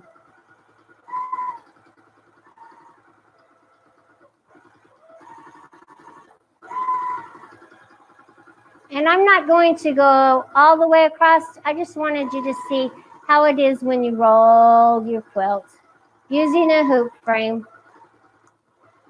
And I'm going to show you my practice quilts. I'm going to let you understand. And no, you know what? I'm a little embarrassed at how they turned out, but you know what? It was a good learning experience. And I want you all to learn from my mistakes.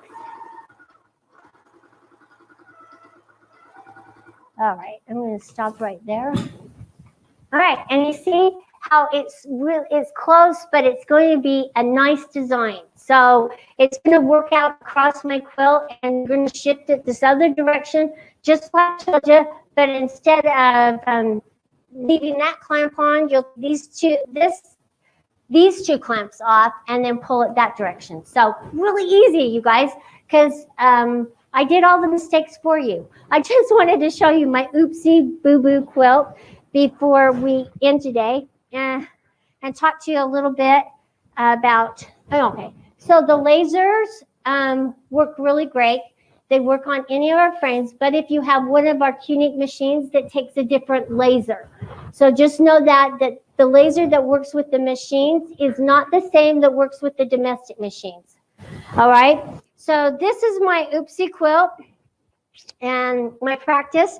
And this is what I was talking about right here, about the spacing of your design. That's why you need to go to the lowest point and then adjust your quilt so it's not too far in between. So that, just learn from me. And if you will mark your lowest point and then shift your fabric, it should be good to go, because most of these designs are made for it to work exactly that way. So, all right. So check out the lasers, check out pantographs. And then next week, what I'm going to show you is I'm really excited about that. I started the pantograph using okay.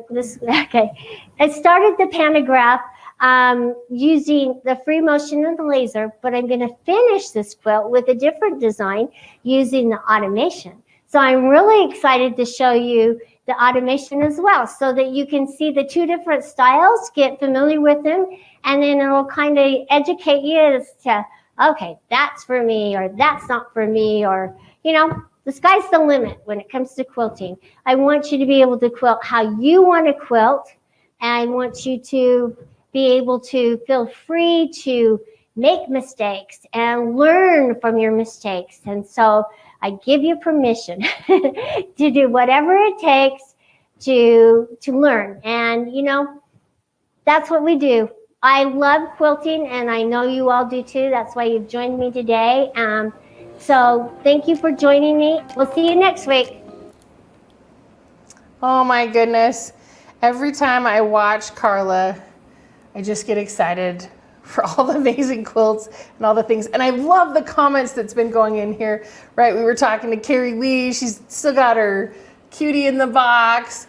Carrie Lee, we believe in you. You can get it out of the box. I love Karen's comment. I've been binge watching. I've been binge watching the replay. Exactly. And then someone's asking, oh, there's legs. How do I get legs? So again, anything that you're looking for, Grace Products, Know How Sewing. And of course, down here at the bottom of the screen, you can see how to get a hold of Know How Sewing. We're here with her today, and Hans is coming back and forth, in and out. Yes. But there's all the, yeah, he's somewhere going around helping customers that are coming in. But you can see we've got their new address that you can come and check out in Mittagong. You can also phone them and talk to them. They've got their times that are open Monday to Friday, 9 a.m. to 3 p.m. And of course, you can always go to their website and check out everything that's going on there. So there's so many ways to get a hold of Know How Sewing, and their wonderful, wonderful customer service for you to find out about the Grace products. You know, I've also, as I've seen some of the, in the chat, seen some of the cities mentioned, I recognize some cities that I know Hans has been to where there's been a show there. So Hans might be coming to a city near you in this upcoming year with some kind of quilt exhibition. He's a real road warrior. It's true. It's true. And there's lots of fun. What shows are you, do you have coming up, Roswitha? Is there any that you can share with us? This weekend, Wodonga, which is on the border between New South Wales. It's actually Albury, Wodonga, which Albury is on New South Wales side, Wodonga is on the Victorian side. And that's from the 22nd to the 24th of September.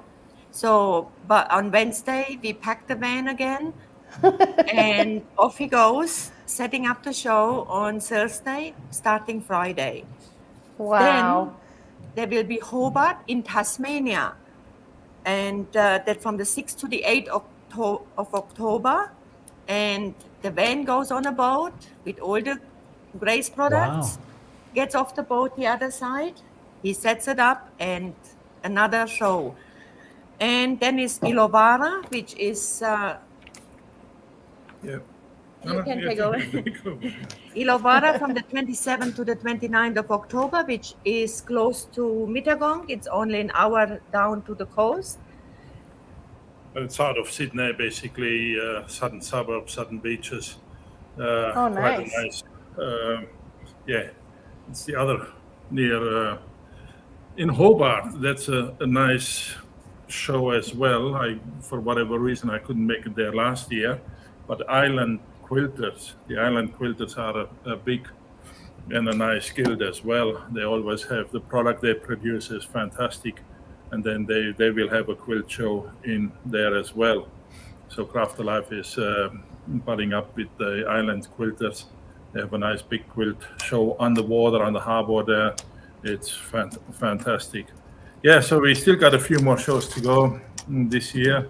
If you missed us coming of Quilts New South, or if you want to see us live in person, come to one of those shows.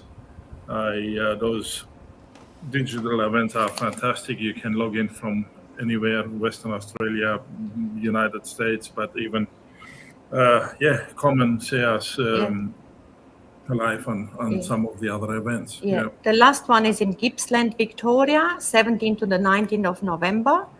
Okay. And then there is a GIX 18, which is the Great International Craft Show, also hosted by Craft Alive, which is an online event from the 23rd to the 25th of November.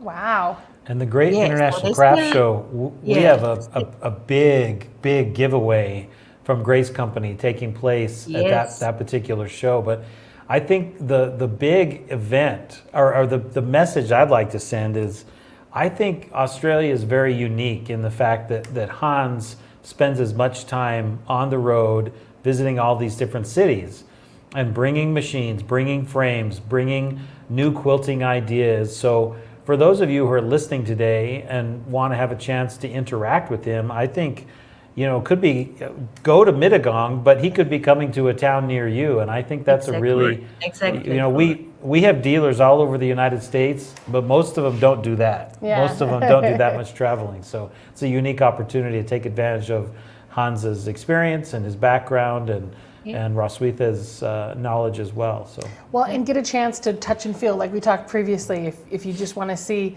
how big is this really, when you say 48 inches or 10 feet, how big is that area really going to fit into my home and everything like that. Our next video is the tree cutting and piecing tree skirt part 1. We'll have part 2 tomorrow for you to check out, but we're gonna check this out. This is gonna be such a fun tree skirt. I really love this one, so we're gonna send it to you now.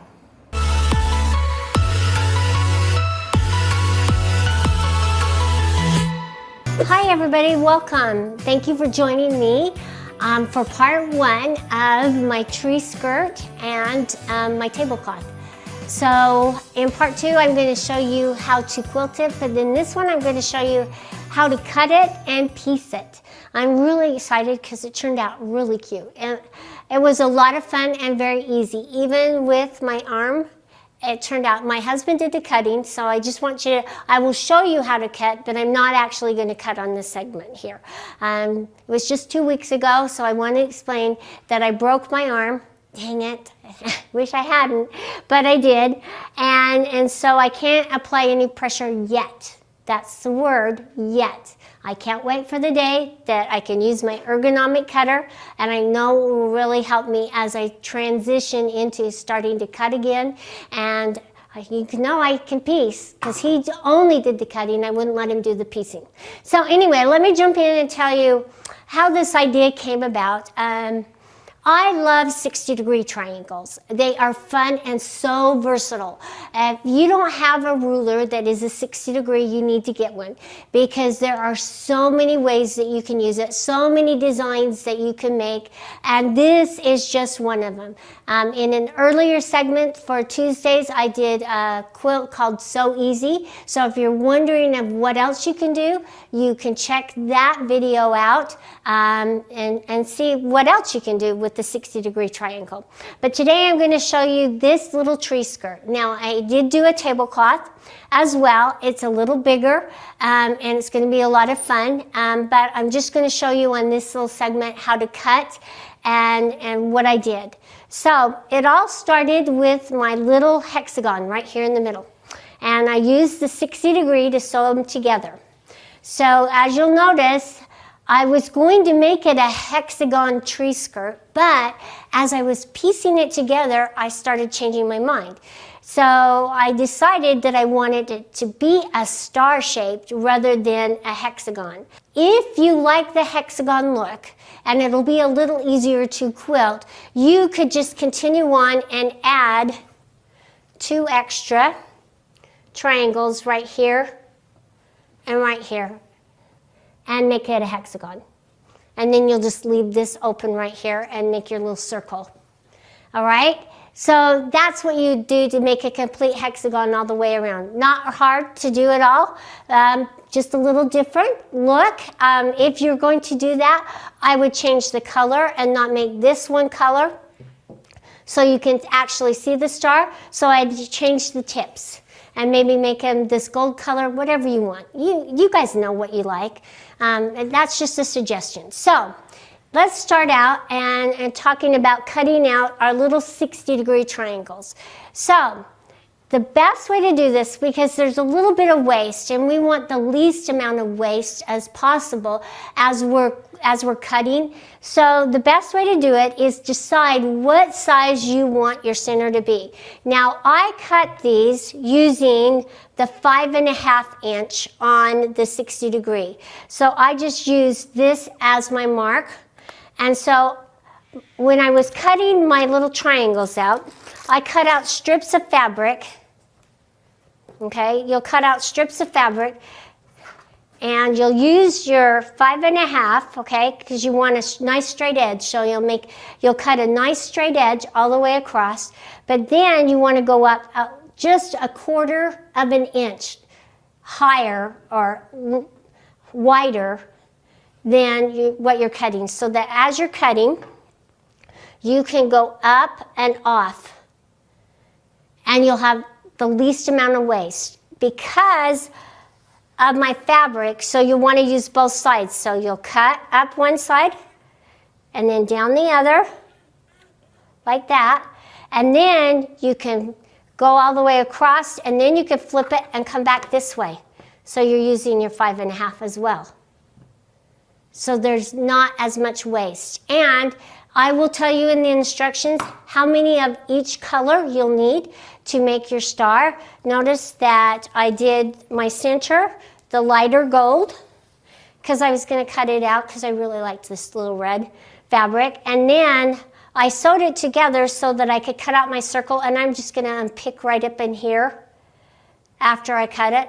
So anyway, that's what you'll do right there. So let's talk about, now that we're cutting, notice one thing on my ruler I'm missing, and I'm missing my true grips. You need to have your true grips, especially on these 60-degree rulers, because they really slide around a lot. And you want to stabilize them as you're cutting, because especially if you're cutting up one side and coming down this direction, it will help you so you don't have to make it so hard as you're cutting down.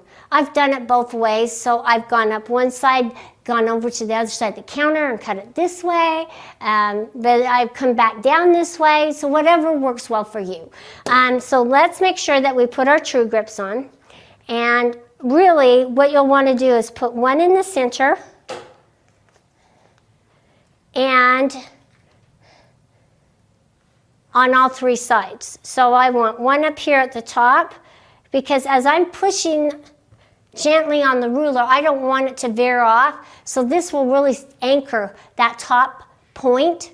And we also want to anchor right here and right here. So you might want little stickers all the way along, all true grips all the way along, depending on what you're using. So these little inner dots are great for that.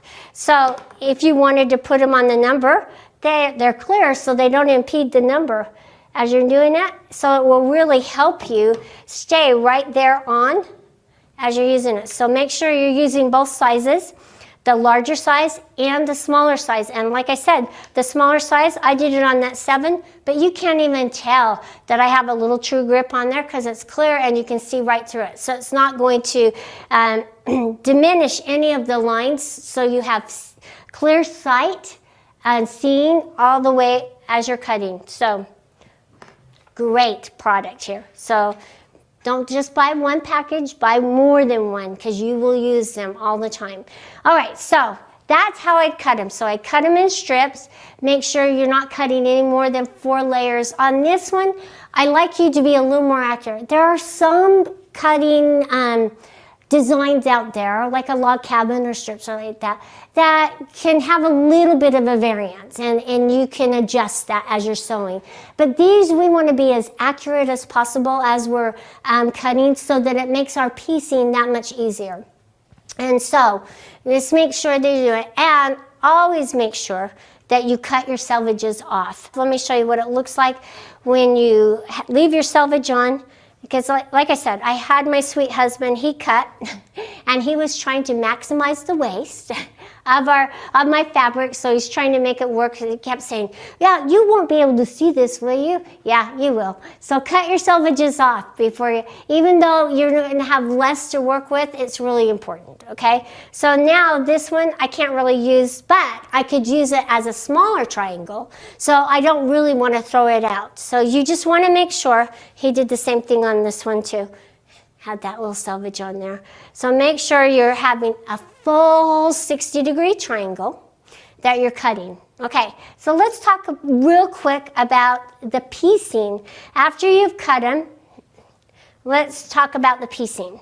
So I laid this out. I laid out my whole quilt, and then I started from the edge and worked my way in. But on this one, I worked from the center out. So I did this row first, okay? So I sewed up this row and laid it down, and then I sewed up this row, laid it down, and then this one.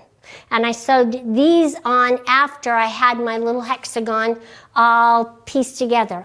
So I sewed my center section, this one first, this one second, this one third, then I went over and did this side, the same thing. And notice how it has a star within a star. That's pretty cool. And it's not even a circle, it's a hexagon. So it turned out really cute. So anyway, and then I sewed this together, and then I sewed on my outer pieces. So as you're piecing these together, okay, you're going to take one, you're going to pick up the ones that you've laid out on the table. So say I'm doing these two right here, okay, this row here. You're going to pick up these two here, and once you have the rhythm down and how it's done, then you can pick up more pieces. I just don't want you to get confused, and that's my biggest problem as I'm quilting. That's why I lay it out first and then go and pick it up. I think it's easier for me to go and take more time picking it up, doing a section at a time, than having to unpick because I screwed it up. So just learn from my mistakes that this is actually easier, and then once you have it, you can move on, okay? So anyway, or you could number them, I don't care, whatever works for you. So what you're gonna do is you're going to put right sides together. So right sides together is the beautiful side of your fabric, and this is the wrong side. It's the faded, dingy side. So what you're gonna do is put your right sides together, like that, and then you're just going to sew your 1/4 inch all the way down from point to point. And then when you open it up, you have what looks like this. So you open it up and you think, oh, how's that going to work? So you just have to lay it like this. Okay, so it'll go like this. So this is this little section, and then you're going to do the same thing to the other side. And notice that if you'll do this one at a time, how you'll get your little seam allowance right there. So after you've done the first one, the first two, then you'll lay this next one, your third one, this one right here, on top of it. But you're going to use the little points. You're going to match them up point to point. So see that? How I have my little points matching up, and then you're going to sew all the way down, and you're going to do that all the way across. It's as easy as that, and you will be done in no time. So you're going to sew up this row first, doing that method, then you're going to go to this row, and then you're going to sew the rows together. So when you're sewing the rows together, let me show you what I did. I matched up the points again. So I took my little points, and I pinned them into place, and I went right through so that I was making sure that my points matched up, so I had a point. There's nothing worse than to see a triangle that its point is 1/4 inch down in because your seam allowances aren't correct. So just use your little points on your 60 degree and match them up, and you'll be good to go. And then I just sewed straight across, really easy, then opened it up, and then I just did it at a row at a time. Okay? After I did all the center section, because I wanted a little different look. Yes, I could have continued on with this look right here, because notice that this is the same size triangle as this one out here. But I wanted to change it up a little bit. So I used this as my template, this triangle here, and I made this full triangle to sew on the edges, and it just turned out really cute. So there are lots of options and lots of different ways to use the 60-degree triangle and cut it out and make your tree skirt or a tablecloth. It doesn't matter. There's so many different designs that you can make. I have even more, but we're waiting till next year. I don't want to show you all my tricks and all my ideas right now. I have a lot of classes to fill in then, and so next year I'll even have more ideas and more ways for you to use the 60-degree triangle for your Christmas tree skirt or a tablecloth as well. A table topper, it doesn't matter how fun and how cute it will be. So another thing I just wanted to mention real quick is make sure that as you're cutting, this fabric here was a little directional. Let me show you a little bit about what I mean. So with my solids, now I did a tablecloth, and I did it out of these two colors because I really liked them. But this, notice how the reindeers are up, and if I turned them this way, they'd be upside down facing you, or on the side or anything like that. So make sure that as you're cutting and turning it the right direction for you. Okay, so let me just show you. I have a couple of 60 degrees, and I'm just going to use the ones that with the selvages. But notice how when I put them together, the trees are going this way. If you don't like that look, then change it around, okay? So that they're at least going the same direction, they're not going to meet up. It would take too much time for me to make the Santa come out and actually piece out. I don't care. But if this bothers you, that the Santa isn't in the right way, don't use this fabric. The fabric's not right for you.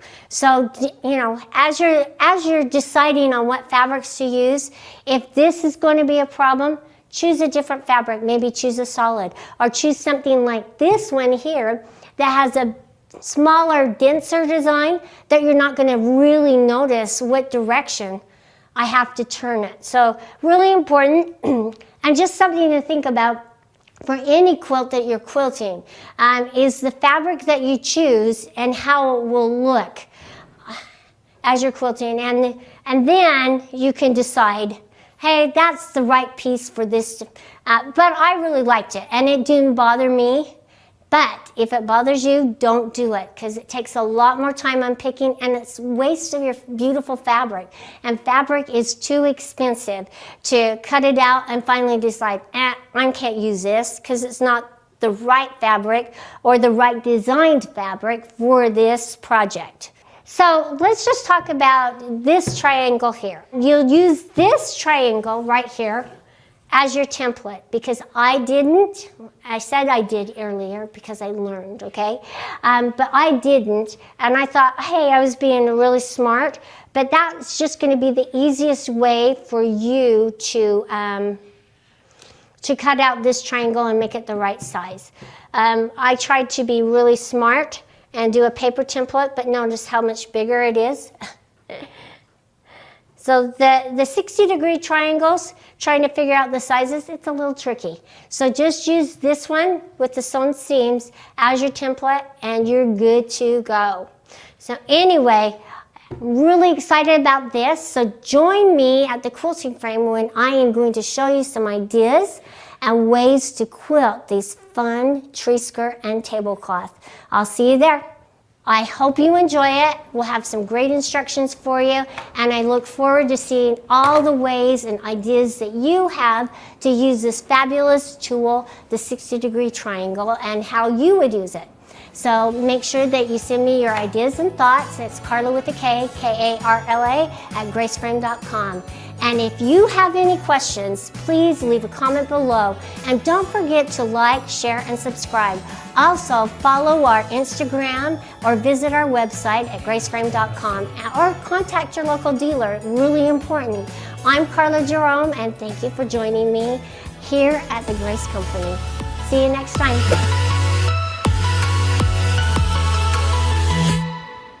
Oh my goodness. That was adorable. I can't believe Christmas is so close. That is a bit of a wake-up call for me. Now, the pattern for that tree skirt will be on the website tomorrow. So the platform. Now, we sent a link at the very beginning of this. I'll send another link, but it will be in the when you're watching it again. It will have it down there in the pattern. So you can download that pattern. Again, any of the videos that we share with patterns, we'll put those patterns on there. They'll be the day after the event happens, and we'll have them all ready to go. So you can download that pattern and get it set. Roswitha, are you already shopping for Christmas? Oh, unfortunately, I'm a late shopper all the time. I kind of Christmas is here, and I said, oh no, not again. No, I haven't been shopping yet, but it makes a good point to start shopping for Christmas. It's not far. Yeah, we can gift wrap a lot of stuff for Christmas presents. And There you go. Yeah. I do have to ask, because I have not yet been to Australia. I mean, how common is it to have a natural Christmas tree, a Christmas tree that was once living in Australia? What percentage of people have a live Christmas tree, would you say? We've been living here for 30 years and we never had one. Okay. We have only one friend who used to use live ones, but it's not very. Yes, they do use it, but I think the plastic ones are the more common ones. Well, live or not, you still need a tree skirt, right? Either way. Yes, it doesn't matter. Exactly. It's trees, you still need a tree skirt. Yeah. And even if you're using a palm tree or or other kind of tree or a Charlie Brown tree or whatever it is so it'd be available. So we had a question, right, about the patterns. Also some questions about like how do they, what machine she's using or frames or anything like that. Again, all those can be answered by Know How Sewing. They've got all the information there, exactly how to do it. And again, like we were saying, it is close to Christmas.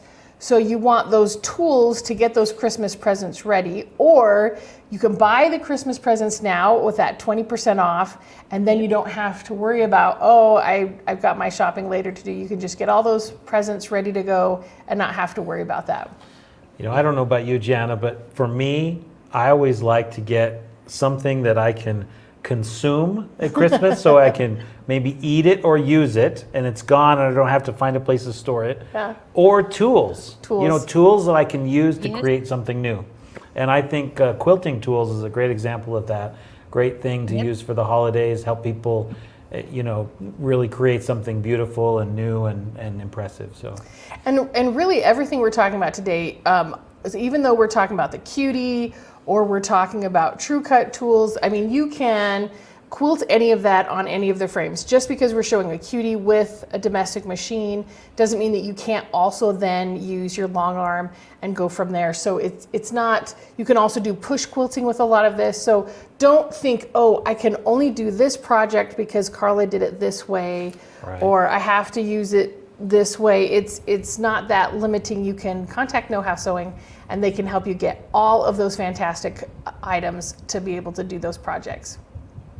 Our next video, we are going to be watching Carla and Nathan. We're learning about the Sure Stitch Elite. Now the Sure Stitch Elite is what helps you have stitch regulation on your regular domestic machine, just like the Qunique machines have. Now, not all the domestic machines are compatible, so you need to contact Know How Sewing to find out if your machine is compatible, or go to their website. I believe you guys have a list on there with the knowhowsewing.com. Let's see if it comes back through here again. Just waiting for it. There we go, knowhowsewing.com.au. You can check out all the machines that are compatible so that you can put your machine on a Cutie and still have stitch regulation. So let me get that video queued up. Before we go to that, Hans, I know that you sold a number of Sure Stitch Elite packages at the last show. Do you have anything to say about the difference between sewing with stitch regulation and not? Well, there's two pair of shoes. Yeah. The stitch regulated machine is definitely everybody who had touched the stitch regulated machine, we had a Janome HD9 on that. That's the wow effect. So it stops when I stop. Yeah. Yes, it does. Yeah. So it's definitely, you got better control over, you get a better end product, you get, it's easier, it's more convenient. You don't have to say, oh, where do I stop? What do I do when I stop now? Where is the needle? Where is my foot and foot control coordination? And yeah, it takes a lot of stress out of your quilting. And you don't need to use the foot pedal, which is great. Yes, that's my favorite part of it, is that it's just that button, right? You don't have to use your foot and your hands. There's no hand-eye coordination. It's just your hands only. But yeah. Okay, so let me get us all queued up here.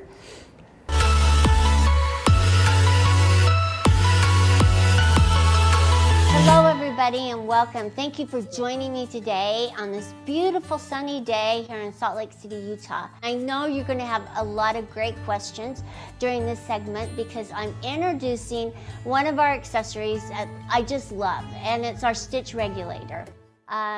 The stitch regulator works so well, but it's not compatible with every machine out there. And just understand that every machine is a little different. And without having access to every machine, it's hard to make the electronics work with them. And so we have made it compatible with the machines that are pretty much the quilting machines and some more. So with the Brother machines out there that we're compatible with, some of them are, embroidery machines and a little bit more digitized, but we're compatible with them, and they're a little slower machines. So just check online, if you click on the Sure Stitch Regulator, the compatibility chart, and we are compatible with several machines out there. So make sure, and if you have a question, you're more than welcome to call and ask. Just call our 800 number, or you can sign in on chat and chat with one of our account executives, and they'll be more than happy to help you figure out if your machine is compatible. I don't want you just to count on that, because sometimes you'll miss seeing your machine, or maybe it's not listed, but we know it's compatible. So just give us a call or sign in to chat, and we'll give you the updates on that. So when I first started at the Grace Company, started full-time. I've always worked part-time doing things for the Grace Company, but I started in the office, and speaking to customers about stitch regulation was just so foreign to me, and the concept of how it worked, it was just very confusing. Now it's just very clear, but I've worked in the industry for a long time, so I've come to understand a few things. And I just wanted to explain to you a little bit about how stitch regulation works. And I'm going to show you the parts and pieces and how easy it is to set up on your frame and the great instructions. But I want to jump in and tell you a little story. I was really struggling with understanding stitch regulation. So our electrical engineer, Kent, explained it to me in a great way, and I thought I would share that with you. It's like driving a car. When you accelerate driving your car, you're not going to push on that gas and accelerate really at a fast speed unless you're a NASCAR driver. And we do have NASCAR quilters. I'll have to say that. Some of you are pretty fast. But you want to slowly press on the gas to accelerate. And that's what the stitch regulation does. So without pushing on the foot pedal, it has little sensors, and we call those encoders, that sense the movement of the carriage. And so if you start moving it faster, it kicks in and says, oh, okay, you're moving this carriage faster, so we need to accelerate the speed of the needle moving up and down. And then if you slow down, then it slows down the needle. But it takes a little time for it to speed up and slow down, just like when you're driving your car and you don't want to stop, a sudden stop, you want to kind of gradually move into it. So when you get the stitch regulator, and you'll see that the needle is moving up and down at a constant speed, that is so it will engage more quickly and keep your stitches consistent. Now, if it wasn't moving up and down, you'd have a little lag time in between them and you'd get a longer stitch. So that's why it's important for the needle to move up and down so you get that consistent stitch when you're starting and when you're stopping and starting and stopping again. So that was just a little story I thought was very helpful for me to understand stitch regulation. So let me show you the box. When you order it, it comes in this little box, and it has a lot packed in this little box. Inside this box, you get a great set of instructions and all the tools and pieces that you need to attach it to your frame carriage and your frame. Okay, so just know that you don't need any additional parts and pieces. It comes with it. The first thing I want you to do is to fill out your warranty card. It's really important that you send in your registration so that you can have that warranty on all the little parts and pieces. And I believe it's a year warranty on all of the parts. So don't lose them and keep the box there. It's nice that if after the warranty runs out, if you need us to check and see if something's going wrong, that you send it back in the box, and so we can keep everything together. So it's small enough that you could find a little stash or a little place in your room to keep it. So make sure you fill out the warranty card and send it in. Then, having said that, these instructions are pretty thick, okay? And so when you're going through it, I just want to show you how easy it is to maneuver through these instructions here. Let me put this back in, if I can. Okay, so here's your instruction book. And because we've been in business quite a while and we've made a lot of frames, that's why it has to be this thick. Because the frames are different and how you mount it on, we've evolved. So our carriages have changed, and which is good. It's good to evolve, to find new and better ways of doing things, and that's what we at Grace Company are all about, is finding new and better ways of bringing products and things to you. So in the instructions, if you go through your user manual, what you'll do is you have your table of contents here. You will just find your parts list right here. So I go through my parts list to make sure you have everything in your box. Then it gives you the different styles of carriages that were and are available now. And we're starting with the current versions first, and it's the G Series carriage and a dual wheel carriage. Those are the two styles that we currently are selling on our frames. So if you have a current frame, if you just purchased it, those are the two that you would move to. Now the dual wheel is dual wheel on the bottom and the top. Okay, so it's dual wheel on the bottom carriage and dual wheel on the top. The G Series carriage is a single wheel on the bottom and a dual on the top. So just know that there's a little bit different. And then we had the Pro carriage a long time ago, and then we have a G Series 2 dual and a G Series 2 single. So, and we keep going. Okay, in these instructions, you just move to the carriage that you have, and we have the,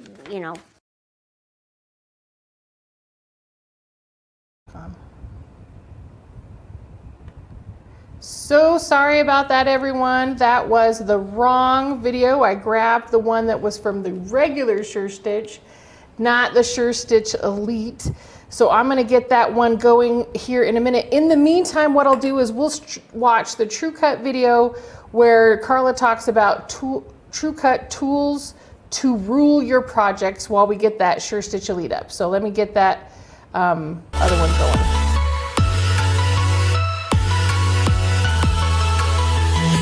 Hello everybody and welcome. Thank you for joining me today. I'm Carla Jerome. I'm with the Education Department here at the Grace Company. I'm really excited to talk to you today about our TrueCut cutting system, and especially the rulers, and how a good ruler is really important to the project that you're making at this time. So let me just jump in and talk to you a little bit about the TrueCut system. First of all, I want to talk to you about mats, how important it is to have the right mat. So if you're out there looking for a good mat, this TrueCut mat is truly amazing. It's got 5 plies on it, so it's going to last you a good long time.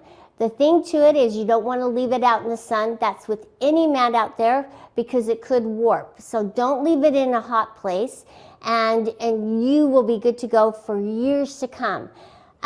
So with this mat, we have 3 different sizes. So get you the correct size. If it's your first purchase and you're purchasing a mat for the first time, I suggest that you purchase the largest size mat, because with the smaller ones, you can't make the right size cuts. If say you're cutting a wide border or something like that, that you need a larger size mat. This will really help you. And then you can go and purchase the smaller ones, but you're going to have this nice size that you need for all your cutting needs. Next, we have a little bit smaller one. This is a 18 by 24 inch mat. It's a great medium-sized mat. It's not the smallest one, and it's a good mat for your intermediate jobs. So if you have smaller jobs that you're cutting with, this is a great size to cut with. And then we have a smaller mat. It's a 12 by 18.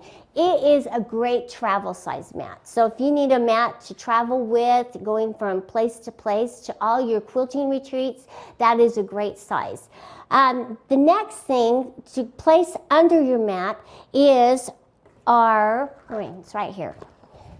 It's our non-skid pad, and it's just what it is a non-skid pad. It's to place underneath your mat so it's not going to slip and slide as you're cutting. So the further it slides, you're going to be reaching across, so it's going to keep your back nice and straight, and it's going to help with your shoulder and neck problems that all of us quilters struggle with because we love quilting so much. So we want to make this as easy a process as possible. And we do spend a lot of time cutting, and it really will help make your cutting that much easier, that much safer, and that much more accurate. So let's jump in and talk about cutters, okay? We have several different cutters. We have straight cutters, and we have our My Comfort cutter. You can use either or, whatever feels comfortable for you.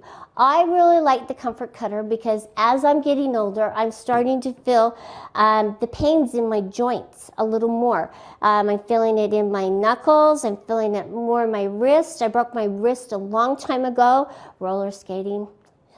Anyway, I broke my wrist and I just feel it all the time. And so I really need something that will help it, keep it easier for me and really help me so I don't get the carpal tunnel and all those problems that you can get because you're constantly doing the same thing over and over and over again, like with cutting or typing or anything like that. This Comfort cutter is bent.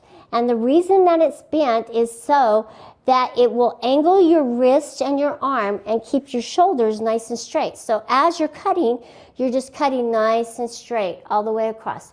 Now, you're supposed to put your finger like this, okay? And that's how we suggest that you use it. But I have my way of quilting, and I like my way of quilting. And so I like to put my thumb on top of it. So whatever works for you is the way. Now, I don't suggest that you hold it like this. That will put a lot more pressure on your wrist. But if you hold it with your thumb right on top and just do your cutting, it's a nice movement and you're not putting all that stress on it. Or with your finger, with your pointer finger right across it, curving down, and it just really holds everything nice and straight, and it's very comfortable. Now, if you think, oh, that's really odd and it's going to be uncomfortable, you need to try it and feel the difference. Now, I also have our straight cutter as well. I didn't think I would like a straight cutter after using this for so long, but I really like our straight cutter. And the reason is it's got this, they both have a guide, but it also is kind of curved so I can hold my finger right there on it, and I know that my finger's going to stay out of the way. so I'm not going to cut it. With others, you're just kind of chopping and using this part of your arm, and I'm starting to really feel a lot of problems in my shoulders, and so this really helps eliminate it just by being able to put my pointer finger here, which I do have a lot of strength in this, so I'm able to hold it down nice and straight. So make sure that you try the different cutters and, try them out and see how you like them. And we always can have more than one style of cutter. I have a straight one and I have a comfort cutter, and I really like both of them. So now I get to talk to you about our rulers and how fabulous they are. I've done a lot of cutting and I've made a lot of quilts, and I really love our rulers. I first started out using what was available, and I did have my favorite ruler. So you gravitate towards your favorite ruler and you like using it over and over and over again because it becomes very comfortable and you understand how it works. And those accurate cuts are so important to getting that nice piece project that you want, and then that beautiful quilt in the end. So our rulers, as you'll notice, have holes in them. And you'll say, well, why does that have holes? I get that question a lot. Well, the reason it has holes is because it's actually easier for you to line up your marks from the bottom to the top with these holes not being covered. And also a good point where kids, if you're trying to teach kids how to cut and how to cut accurately, that you can mark as well. And you'll also notice how clear our markings are. You can see our 1/8 and our 1/4 inch markings. That's really important when you're cutting. I've found it really hard on some rulers because they don't have the 1/8 inch markings on every one of these rows, and it's very hard to line up and make your cuts accurate if you don't have those markings so that you can clearly see them as you're cutting. So our rulers are really, truly fabulous, and I would suggest that you try them out. Now, you'll notice that on the sides, our rulers have raised edge, and the raised edge is to work hand in hand with our cutters. Notice that on this cutter here, we have what we call a guide, and the guide locks in to the track on the ruler, and it keeps you from veering off and wasting fabric. Really, really important. And everybody's wasted fabric, and it's getting more and more expensive, and we don't want to waste it any longer. It's so precious and valuable. So make sure that you get the right ruler with the right cutter, and you'll keep your fabric lasting longer for each of those projects to come. So when you're cutting, with this guide, you don't need it all the time when you're cutting. So if you're cutting multiple layers, sometimes the guide will make it so that you can't get down in. So you can easily take the guide off, and let me show you how easy it is. I'm just going to take it off right here, this pin out right here, and then you'll just take the guide off, put it back on, and just lock it into place. And now I don't have the guide on there, so I can cut through more layers than I could with the guide. So you can use it both ways. It's just really easy because you have the quick release tab. And so just make sure you try that, and if you are cutting multiple layers. But today I'm just going to use the guide. So I'm going to put it back on. But it's on both of them, so the guide is removable, or you can add it to it. Easy take on, easy put on, and easy to take off. So I put my little block here as I wanted to talk to you about squaring up your blocks for piecing. And I found that when you're squaring up your blocks, it's really much easier for me to square up my block when I can find my center and place it in the center. So you'll notice that I took my pin right here and I put it down through the center of my block. And then at the point right here, I'm just going to put it on this point right here, which is the center of my mat. Now you don't have to use the center of your mat. You can use the intersection on the squares and then cut it up. I just thought that would be easier for you to recognize and notice. So this is where I like to use my mat with my ruler, and I'm just going to put it down in here, the little pin, to hold it into place. And then I'm just start on this side, and I'm going to turn it around like a wheel and just kind of fussy cut them and straighten up my edges. And then you can decide what size you want. And notice how I'm lining it up with this 20-inch line right here from the bottom to the top. And I'm just going to make my quick cut, put my guide over my track as I'm cutting, and notice how my thumb is, because that's the way I like to cut. And then I'm just going to go up it and across, and now I have a nice straight cut. And notice how pretty that looks. So, and now I'm ready to kind of just turn it and do my next cut. I want to make sure that I have it in there.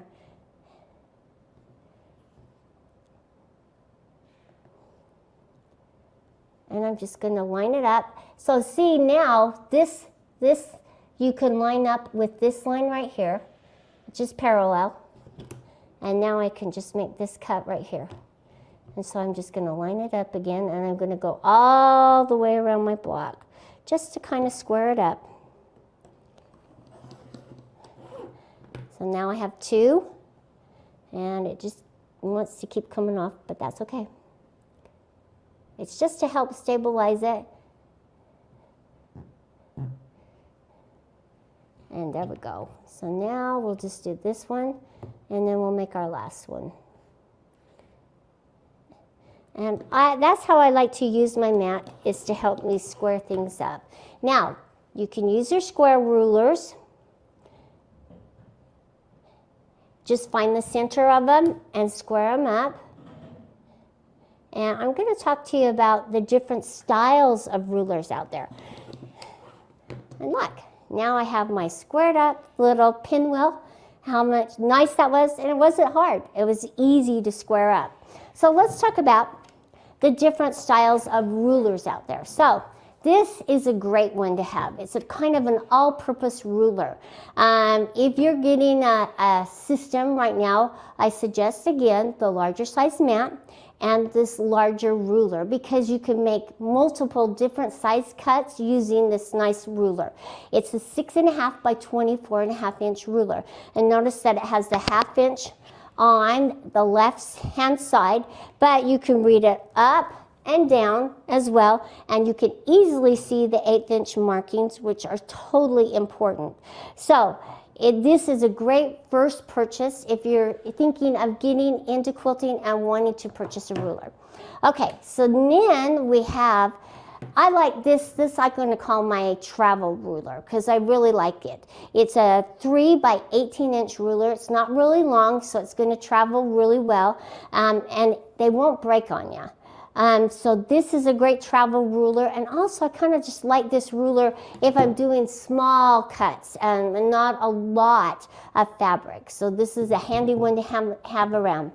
Then we have our square rulers. So we have 3 different styles of square rulers. I really like these because, again, this is a 12 by 12 inch ruler. So if you're sizing your blocks, this is easy to lay and center on your block and then make your cuts to square them up.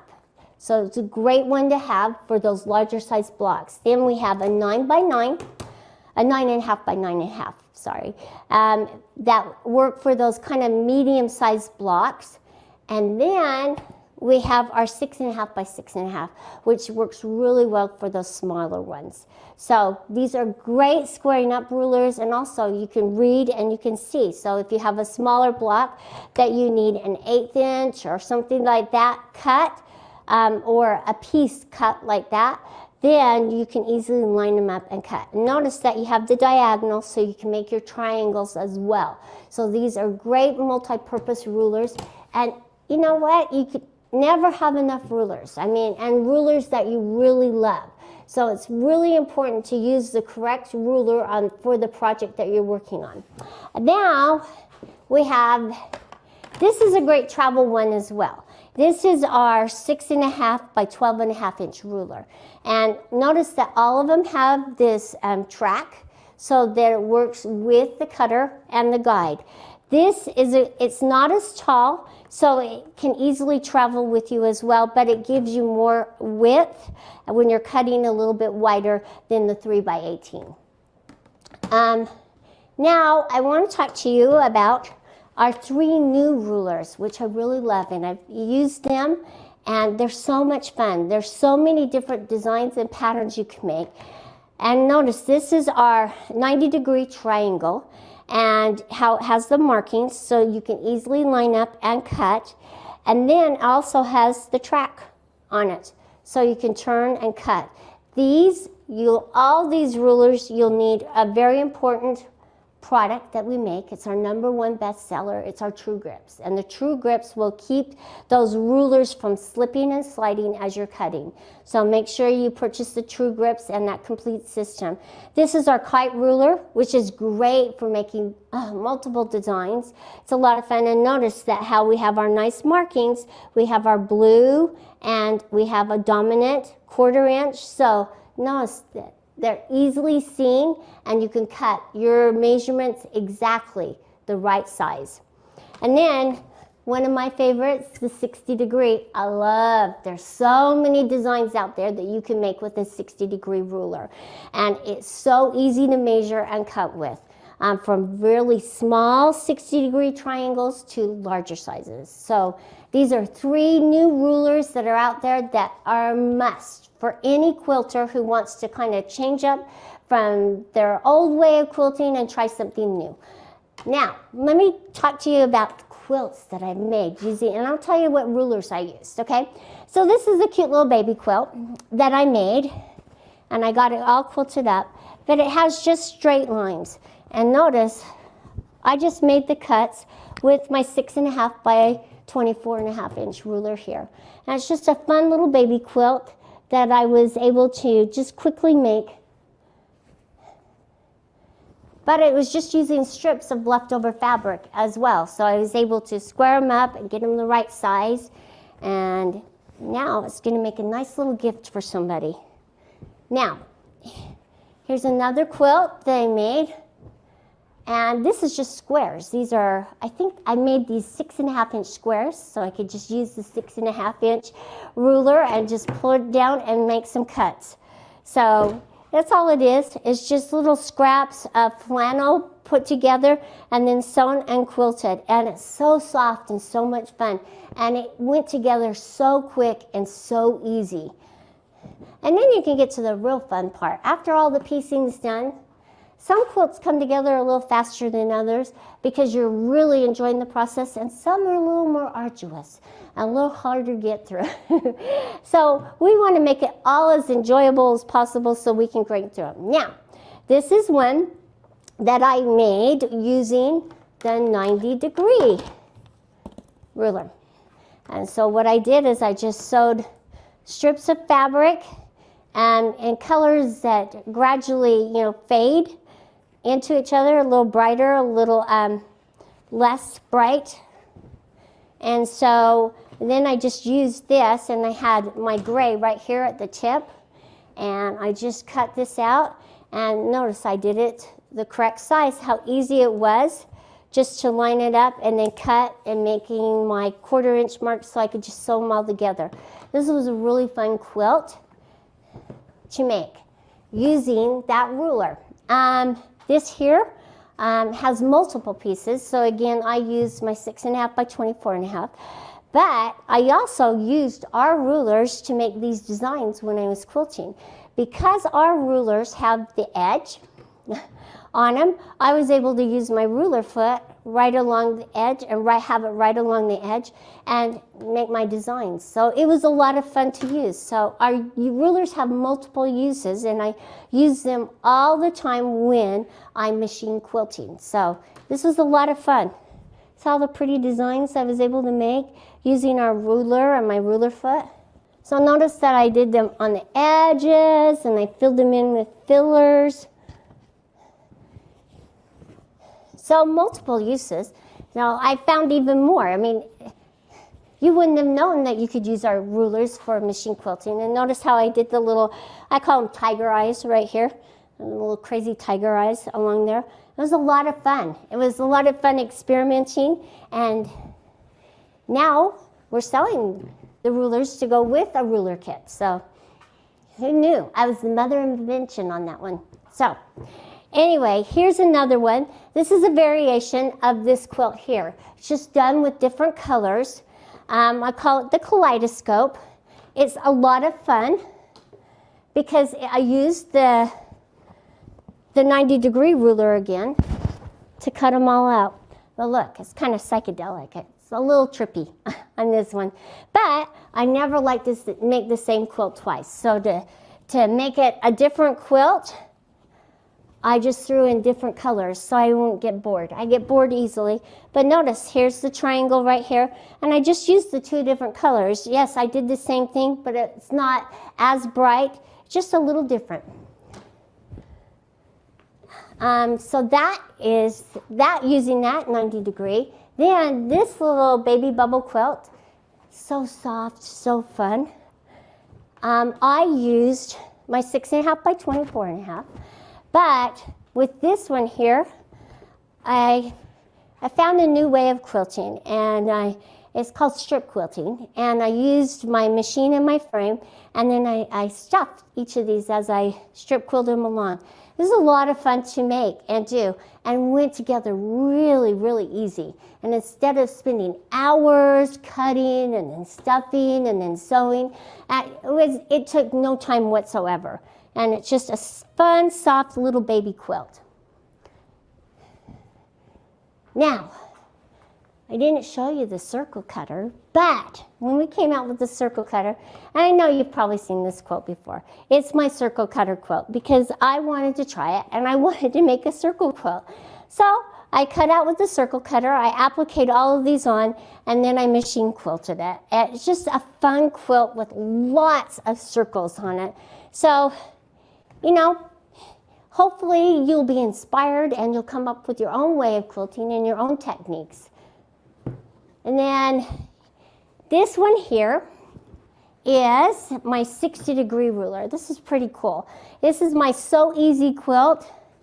It's really pretty. Let's hold it up partially so you can see it. But see how much fun it is? You can see right here. I'm going to hold it up.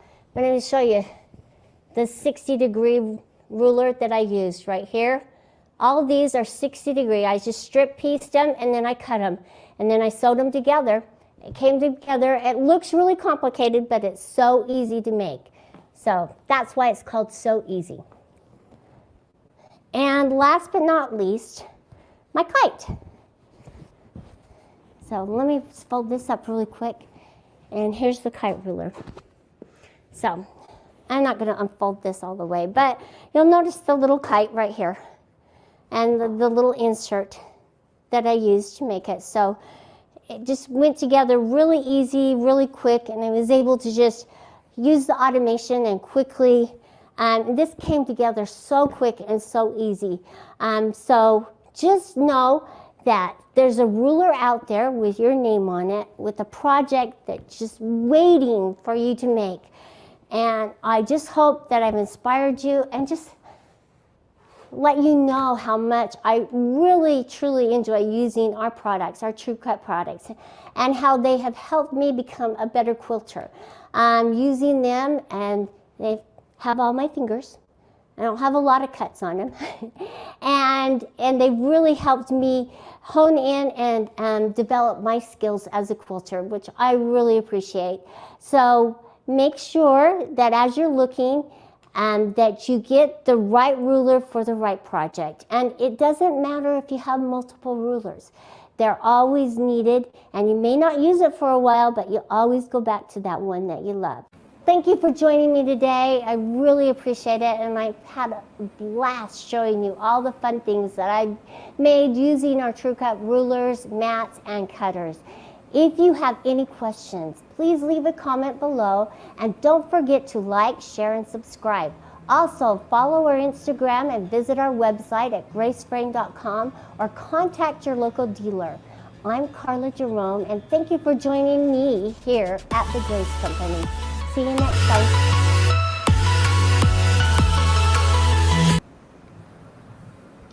Oh my gosh, we kept Carla busy today, right? That is an incredible stack of quilts she had going on there. Hard to believe she can. Well, and I loved how she was like, and you can use this ruler for this, Yeah. and then you can do this ruler for this, and it's just like, oh my gosh, I can do so many more quilts. So thank you so much for everybody that has stuck around with us. Sorry for the error 1 on the Sure Stitch Elite. We'll show that one tomorrow instead. And then again, I don't know what happened. Suddenly you were watching Damien and I sit here. strategize here of different things Taking happening. notes. And Rosebeth is trying to get us, hey, you guys are on camera, but we can hear Carla. So thanks everybody for your patience on all of that. The technical difficulties there. Yes. So Rosebeth, what was your favorite True Cut piece that Carla was talking about, the rulers and stuff? Just can you hold on a sec? Yeah. Yeah. My True Cut. I have to open the door. Somehow the door got locked. No yeah, problem. he's coming through. Oh, he's coming. This Okay, is great. live TV right here. Yes, live Somebody TV. was like, I'm going down there right now. I want to be on camera.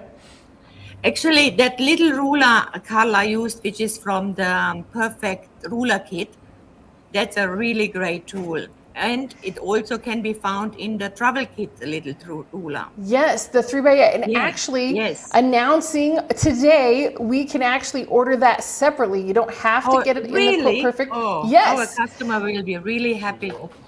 Oh, good. Yes. So you can get the 3x8-inch ruler Yeah. in either the Quilt Perfect or the travel kit, and now you can Correct. get it separately.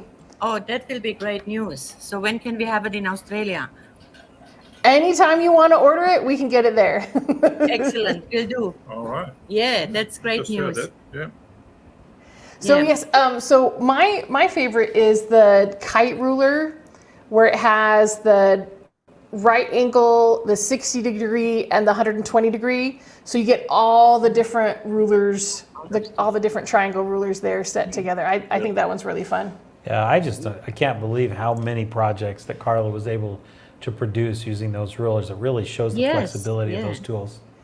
And how different quilts she did with all the different products. It's not just, oh, I must do just squares, or I like the how she could do strips, and you can do angles, and it's just opens up that whole world of things. Yeah. And the circle quilt, that was really cute. With the It's circle, fun to it's fun to demonstrate that 360 circle cutter to Yeah. customers who've never seen it, right? You say, oh, it can do 2 inches, it can do 12 inches, and they're like, is that possible? Yeah. Yes, let me show you. My favorite gadget. Yep. yeah, Hans One of likes the to things demonstrate that. Yeah. The 3 circle, one of my favorite things to do for 360 is to make a circle, and then you take sections of the circle out so it looks like apples. Oh, So you just take a bottom part out and a top part, and so you have that little divot, and then you can do like a little bite, and then you can do a core, and just do all Yeah. different things. But recently, one of my other coworkers, he showed me how you can make a turtle out of Oh, it, and I that was like, makes what? sense. Oh my gosh. Oh, really? all the things you could do with the circle cutter.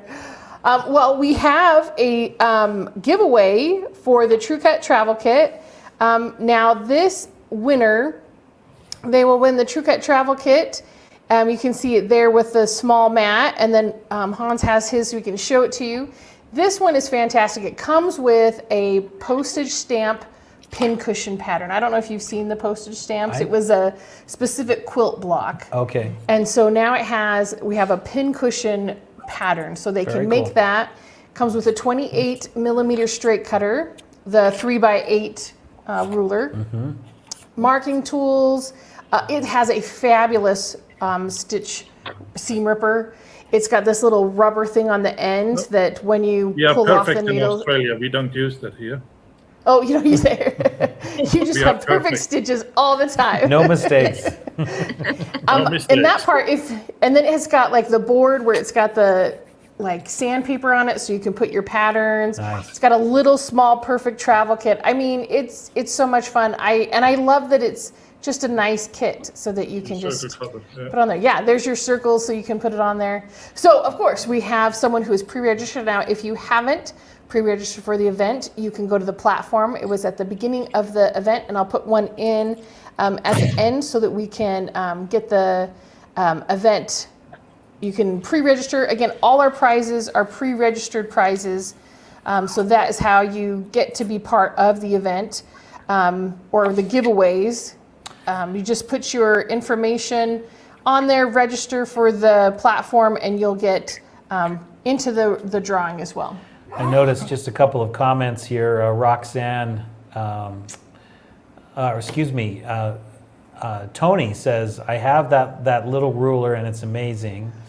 Yes. And, it seems to me there's a lot of comments about people's satisfaction with the kind of projects, things that they can do with the different kinds of rulers. And I think there's also another comment that says, Pastry Queens Farm Adventures says, I own the triangle set, but I still need to get a cutter. Oh. And, that's one thing that I love about the True Cut collection, as well as really all of Grace products, is they're so scalable. You can get one thing and, if that's within your budget, wait a little bit of time and pick something up that's not too much money. So especially with the promotions that Hans has going right now from the show, still 20% off through Wednesday. Through Wednesday. So encourage you to pick those items up that you need in preparation for the upcoming holiday season. Well, and especially because these are great stocking stuffers. They're great presents, whatever size, right? There's several combos you can put together and have like the whole kit, or like you said, you can have just the small kit. So whichever you're doing. Again, at the bottom of our screen, you can see how to get hold of Hans and Roswitha.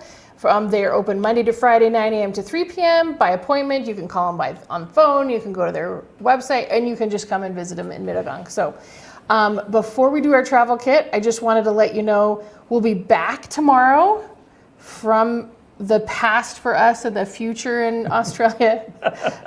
We will start again at 8:30. We're going to show that Sure Stitch Elite video. We're going to see a tour of the new building.